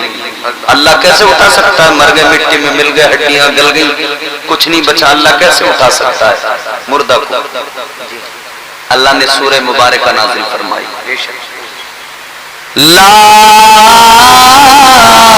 उक़सिमु बियौमिल क़ियामह वला उक़सिमु बिन्नफ्सिल लव्वामा।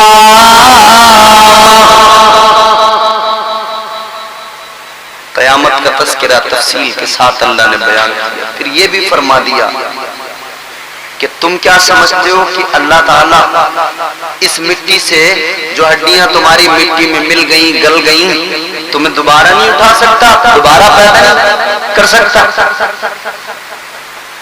अब तो कम से कम हड्डियां तुम्हारी मिट्टी में मिली हैं। उस रब की शान को देखो, जब कुछ भी नहीं था तब उसने बना दिया। जब तुम्हारा वजूद नहीं था, नामो निशान नहीं था, कुछ भी नहीं था, जब कुछ भी नहीं था तब उस अल्लाह ने बना दिया। तो कुछ ना होने के बावजूद जो बनाने की ताकत रखता है, वो हड्डियां मिट्टी में मिलने के बावजूद दोबारा से जिंदा करने की ताकत भी रखता है। वो रखता है कुदरत, वो रखता है ताकत, उठाएगा दोबारा, बच नहीं पाएगा। एक शख्स जो था ना, एक शख्स ने अपने बेटों को बुलाया मरने से पहले। एक शख्स ने मरने से पहले अपने बेटों को बुलाया और बुलाकर उसने वसीयत की। कहने लगा, मेरे बच्चों, जब मैं मर जाऊं, जब मेरा इंतकाल हो जाए, कहने लगा मुझे दफनाना नहीं। कहता है मुझे मेरी लाश को जला देना, राख बना देना,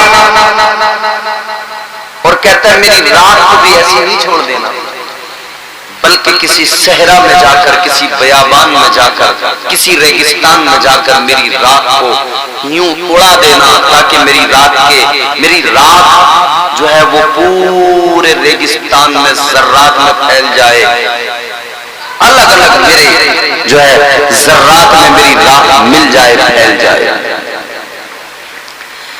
बच्चों ने कहा, वजह तो बताओ, ऐसा फैसला क्यों ले रहे हो? कहने लगा, वजह न पूछो, जो कह दिया उसको करना, जो कह दिया उसको करना।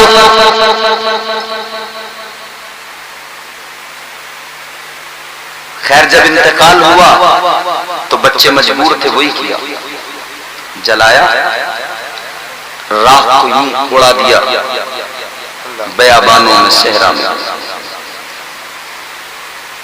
इधर वो आदमी मर गया, जल गया, राख को फिजाओं में बिखेर दिया गया। मगर फरमाया गया मैदान महशर में उस इंसान को जिसकी राख बिखर गई, अल्लाह ताला रेत को हुक्म देगा, वो जो राख के ज़र्रात तुझ पर बिखेरे गए थे, एक एक जर्रे को जमा कर, उस राख को जमा करके ला, वो रेत उसकी राख को जमा करेगी। फिर अल्लाह ताला के हुक्म से वो जिंदा होगा। अल्लाह ताला उससे सवाल फरमाएगा, ऐ मेरे बंदे, बताइए तूने सब कुछ जो किया, क्यों किया, क्या वजह थी, किस लिए? समझ में आ रही है आपको बात? क्यों किया तूने? वो इंसान अल्लाह की बारगाह में रो के अर्ज करेगा, मौला है मेरे परवरदिगार, ये सब कुछ जो मैंने किया इसलिए किया कि तुझसे डर लगता था, तेरा सामना करने से डर लगता था।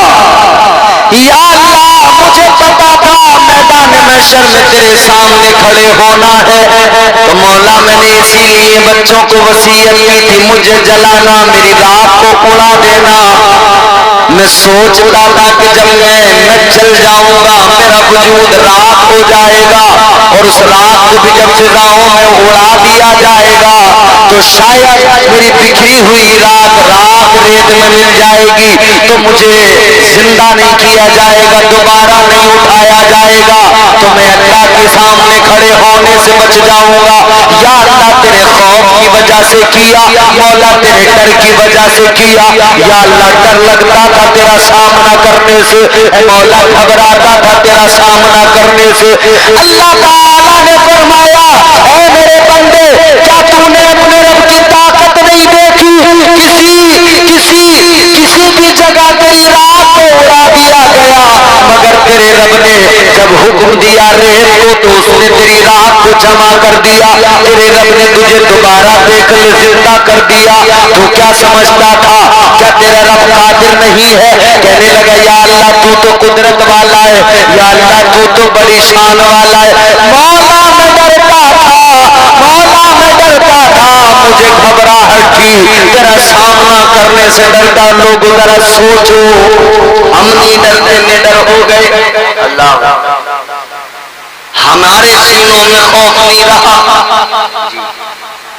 गुनाह करके अकड़ते हैं, सच्चाई गुनाह करके गुनाहों पर हम लोग नादिम होने के बजाय अकड़, और कई बार तो हम फख्र के साथ अपने गुनाह को बयान करते हैं। शर्म आनी चाहिए।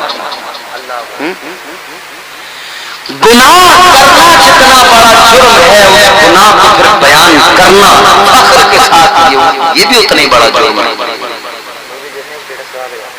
हाँ, ये बिल्कुल सही फरमा रहे नतीब जलसा। कह रहे कि आदमी मूवी देखने भी जा रहा है ना, फिल्म देखने, तो पहले उसका स्टेटस लगा के दुनिया को बता के ऐलानिया गुनाह कि देखो मैं मूवी देखने जा रहा हूं। देख के आके भी वहां तस्वीरें डालता है कि देखो मैं इस थिएटर में ये मूवी देख के आया था।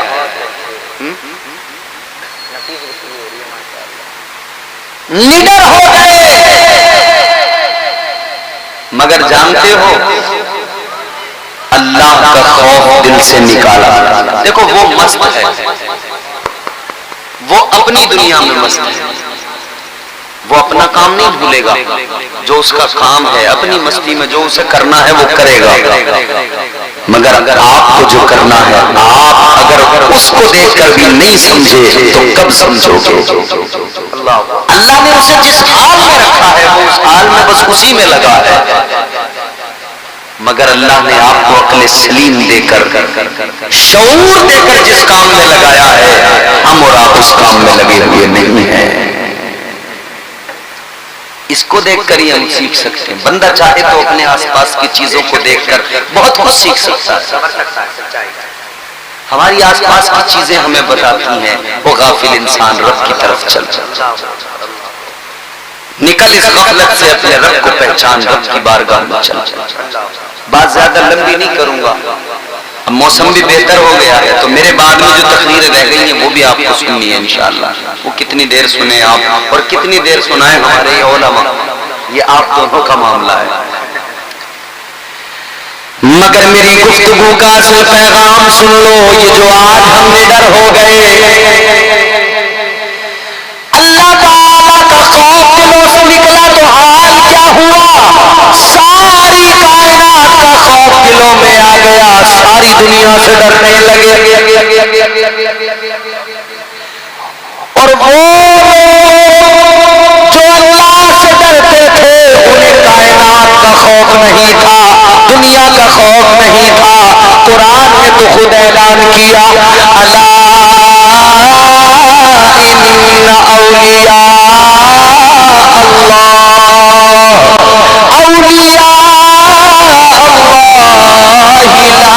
खौफुन अलैहिम वला हुम यहज़नून। माशाअल्लाह, माशाअल्लाह, सुभान अल्लाह, सुभान अल्लाह। कुरान कहता है जिन लोगों के दिलों में अल्लाह का खौफ था फिर उन्हें जमाने का खौफ नहीं। हमारे दिलों से अल्लाह का खौफ क्या निकला, जमाने का खौफ है। आज हम कितना डरते हैं।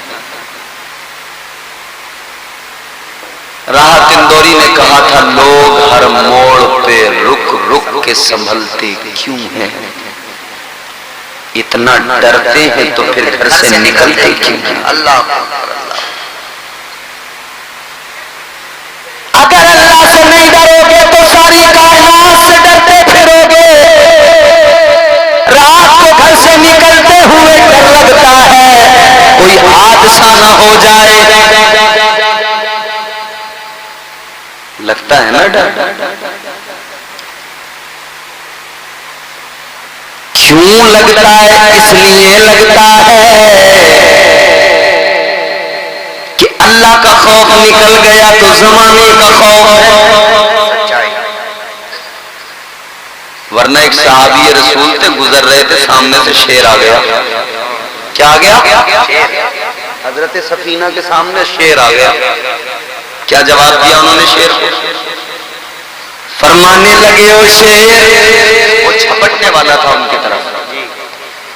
फरमाने लगे शेर आगे तो बढ़ रहा है, झपट तो रहा है, मगर इतना जान ले मैं मदीने वाले का गुलाम हूं। इतना फरमाना था कि शेर सहम गया, तुम हिलाने लगा, कदमों पे सर रख दिया। आपने फरमाया रास्ता भूल गया हूँ, भटक गया हूँ। शेर अपने साथ साथ लेकर चला, रास्ता दिखाता हुआ मंजिल तक पहुंचा के आया। अल्लाह और उसके रसूल के वफादार बन जाओ, सारी दुनिया तुमसे वफा करने लगेगी। और जब तुम अल्लाह रसूल के वफादार नहीं बनोगे तो सारी दुनिया तुम्हारे साथ बेवफाई और गद्दारी भी करेगी। तुम एक एक करके भरोसा करते रहोगे। अब इस पे भरोसा कर लिया, कल उस पे भरोसा कर लिया, परसों उस पे भरोसा कर लिया, इस पे किया था उसने मारा, उस पे भरोसा किया उसने मारा, उस पे भरोसा किया उसने लूटा।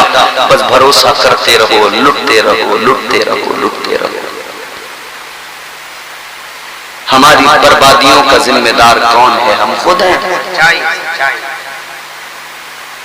हमारी बर्बादियों का जिम्मेदार हम अजीब कौम है, अपनी बर्बादी का तमाशा देखते हैं और फिर खुद हंसते हैं। इतना हंसते हैं, इतना हंसते हैं कि दिल हमारे बिल्कुल पत्थर से हो गए, दिलों पे असर ही नहीं होता। पहले लोग कुरान मजीद सुनते थे तो सुन के बेहोश हो जाते थे, रोते थे, चीखते थे। आज कुरान पढ़ा जाता है तो हमारे ऊपर असर नहीं होता। नमाज के अंदर अगर इमाम साहब जरा सी किरात लंबी कर दे तो इसे बेचैनी। कहता है मौलाना यार कितनी लंबी नमाज पढ़ाते हो, क्यों जानते हो? इसका दिल बेचैन है। इसे कुरान सुनकर अब वो जो कुरान पाक को सुनकर इसे सुकून मिलना चाहिए था, इसका नफ्स इसे उकसा रहा है कि जल्दी निकलने की कोशिश कर, यहां क्यों कुरान सुन रहा है।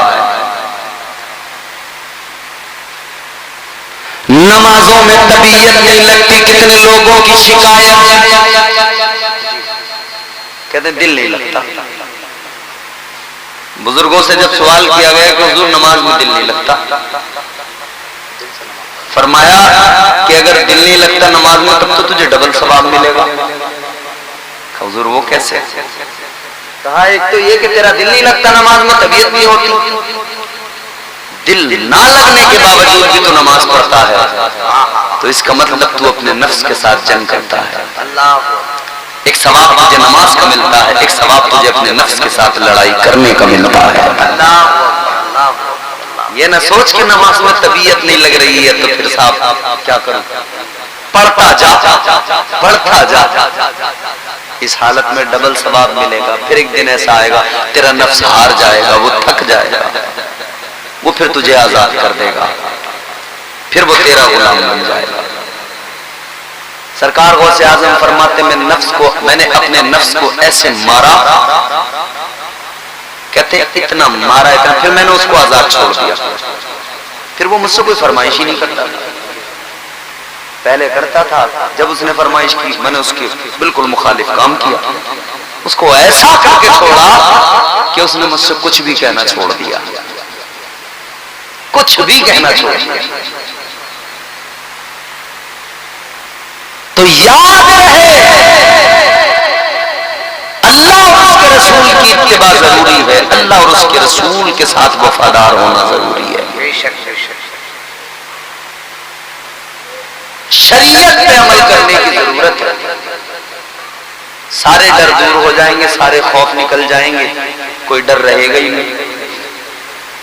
आप अल्लाह और उसके रसूल के साथ अपना रिश्ता मजबूत बनाइए। औलिया इकराम की तालीमात पर अमल तो कीजिए। तमाम किस्म के खौफ दिल से निकल जाएंगे।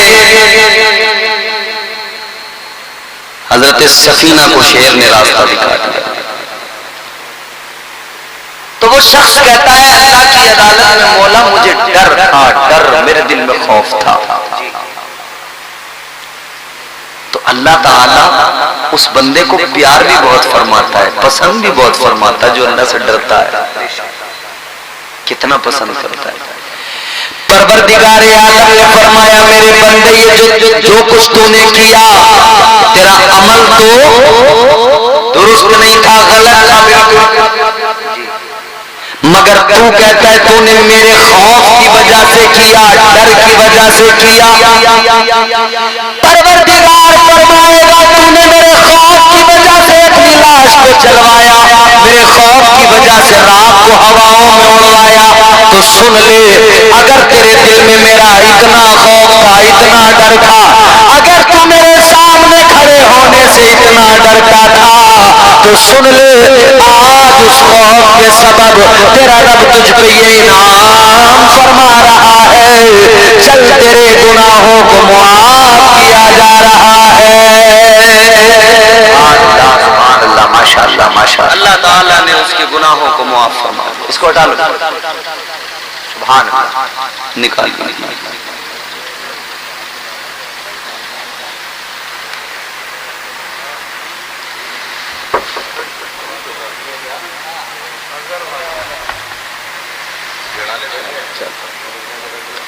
ये आपका जलसा जो है ना लाइव चल रहा है सोशल मीडिया पर, और ये बाद में भी आएगा यूट्यूब फेसबुक पर।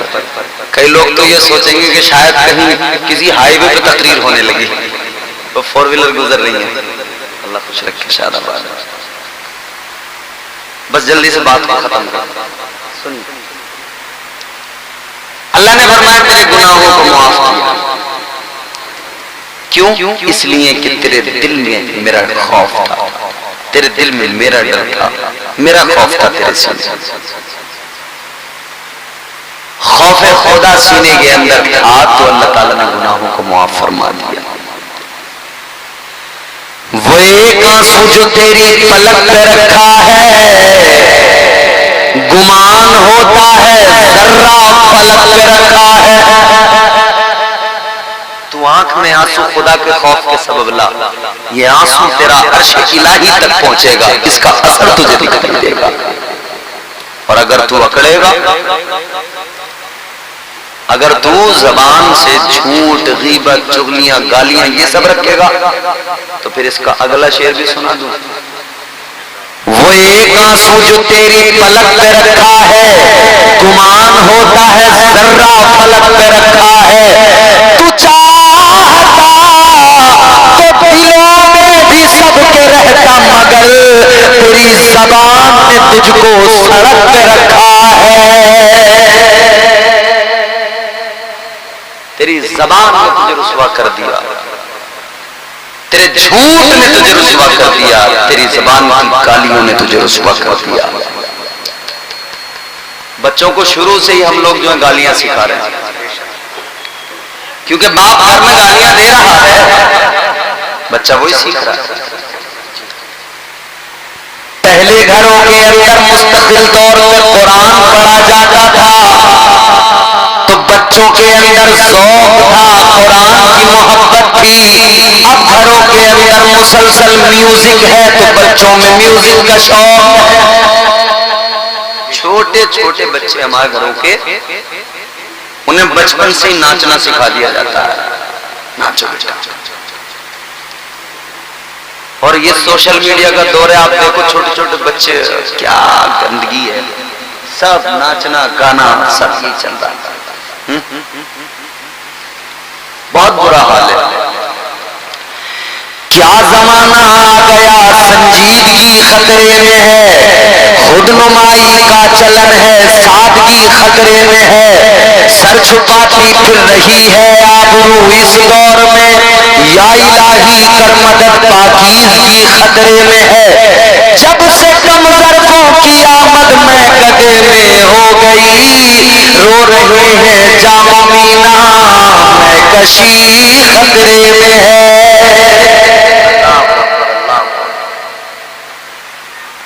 खतरे में है मुआशरा, खतरे में है समाज, खतरे में है घरों का माहौल।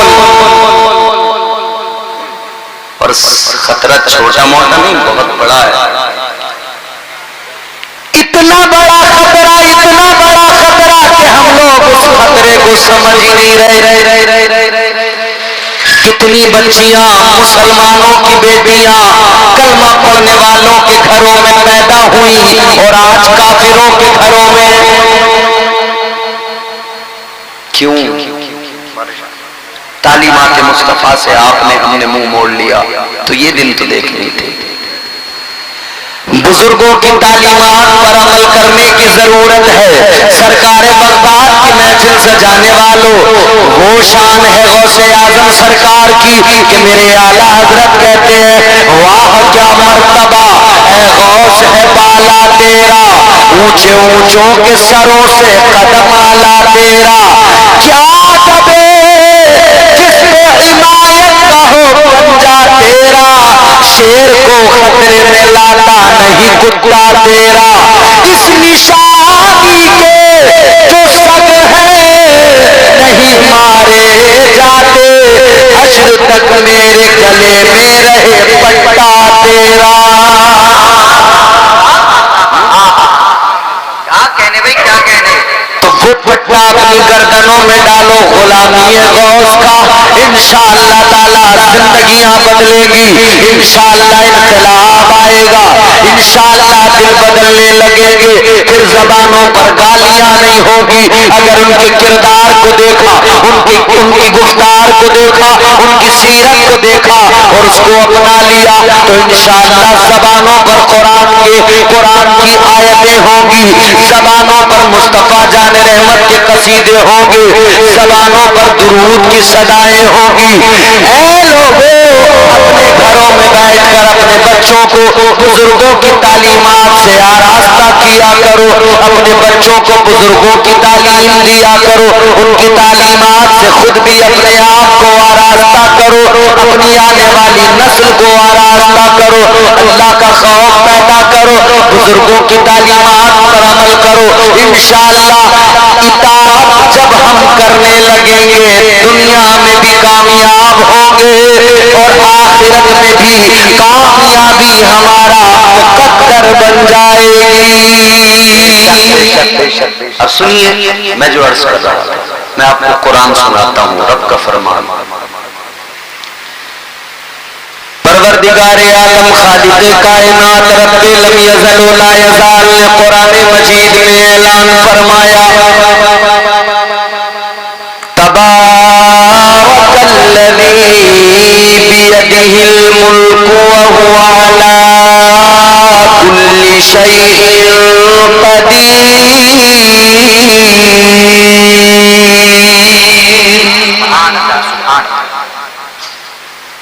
कुरान कहता है बड़ी बरकत वाली जात है परवरदिगार की, वही मुल्कों का मालिक है, वही कायनात का बादशाह है। अगले मकाम पे अल्लाह ताला ने फरमाया, कुरान कहता है, कुलिल्लाहुम्मा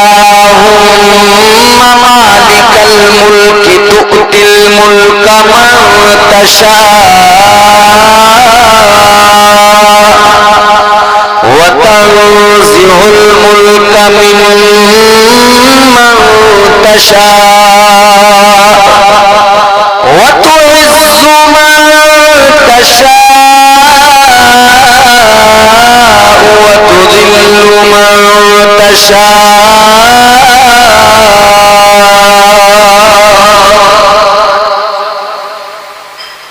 अल्लाह का कुरान रब का मकाम बयान कर रहा है। बेशक वो अल्लाह इतना बुलंद, वो नवाजने वाला, बादशाह सल्तनत वही अता करता है। वो खुद ऐसा बादशाह है कि वो जिसे चाहे नवाज दिया करता है। वो नवाजने पे आए तो नवाज दे जमाना,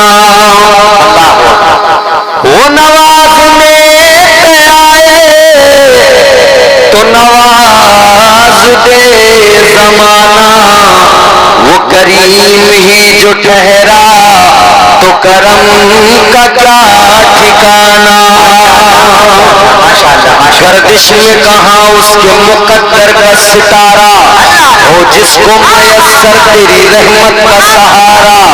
तन्हा है अकेला है तू यकता है अहद है, गैरत तेरी करती नहीं शिरकत को गवारा। हक ये है कि तुझ बिन कोई माबूद नहीं है तेरे सिवा कौन मददगार हमारा।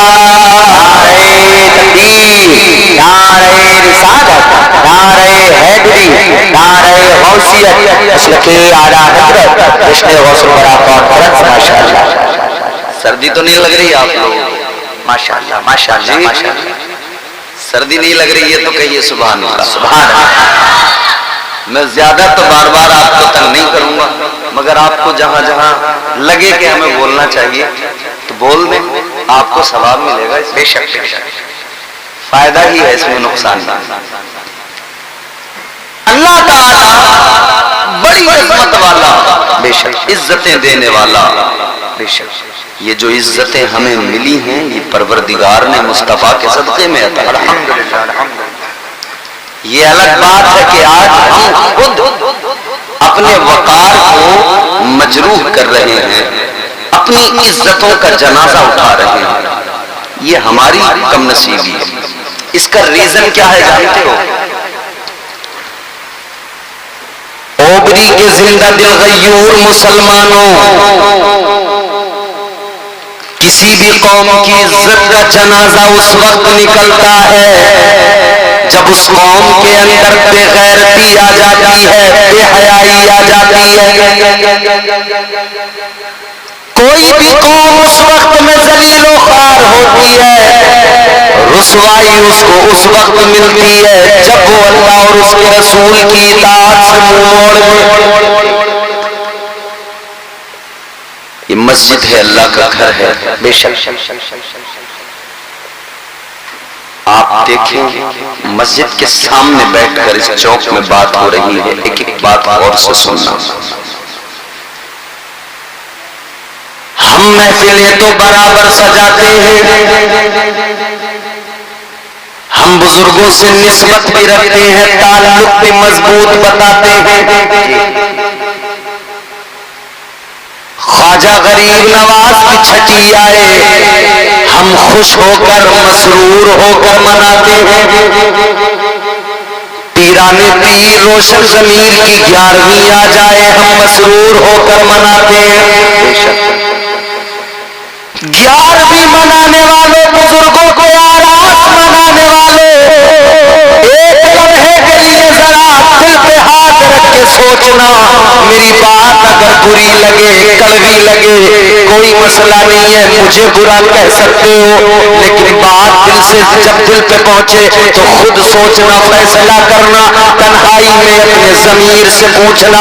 ऐ लोगों, जितने मुस्तहब काम हैं, सवाब के काम हैं, हम सारे किया करते हैं, लेकिन जो अल्लाह ताला ने हम पर चीजें फर्ज की, हम उन फराइज से मुंह मोड़ बैठे हैं। हम नमाजों से दूर हो गए, हम इबादतों से दूर हो गए, सजदों से दूर हो गए। मस्जिदों से आवाजें आती रही मगर मस्जिदों में जाने वाले नजर नहीं आते। मेहराबों मिंबर से कामयाबी की सदाएं दी जाती है, आओ कामयाबी की तरफ। ऐ मेरे जिंदा दिल गयूर मुसलमानों, किसी बाजार में नहीं मिलती, कामयाबी किसी मार्केट के अंदर नहीं मिला करती है। याद रखना, वो कामयाब होती है जो अपने मालिक की इताअत में लग जाती है। याद रख लेना, अल्लाह कामयाबी उनको अता करता है जो अल्लाह और उसके रसूल के इताअत गुजार फरमाबरदार होते हैं, जो अल्लाह रसूल के वफादार होते हैं। आज शिकायतें बड़ी हैं, शिकवे बड़े हैं।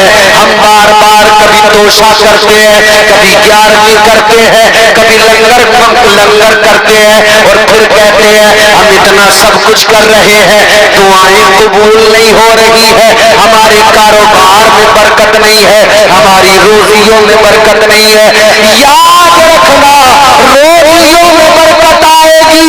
आप समझते हो फराइज को छोड़कर रोजियों में बरकत आ जाएगी। आप समझते हो मस्जिदों से मुंह मोड़कर घरों में बरकतें आ जाएंगी। हरगिज नहीं है अजीजाने गिरामी वकार। आपने और हमने बुजुर्गों की तालीमात से क्या सीखा? हम करामतें सुनकर खुश हो गए, मगर उनके अखलाक पे नजर नहीं डाली, उनके किरदार पे नजर नहीं डाली, उनकी इबादत और रियाजत पे नजर नहीं डाली।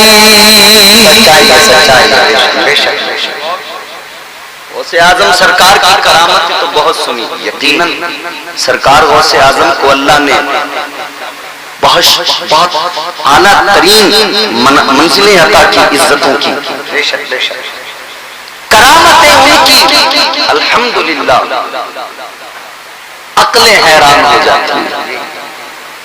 और सरकार गौसे आजम, एक बात और सुन लीजिए, जिनकी ये महफिल है ना, सरकार गौसे आजम मजहरे कमालात मुस्तफा हैं। मजहरे कमालात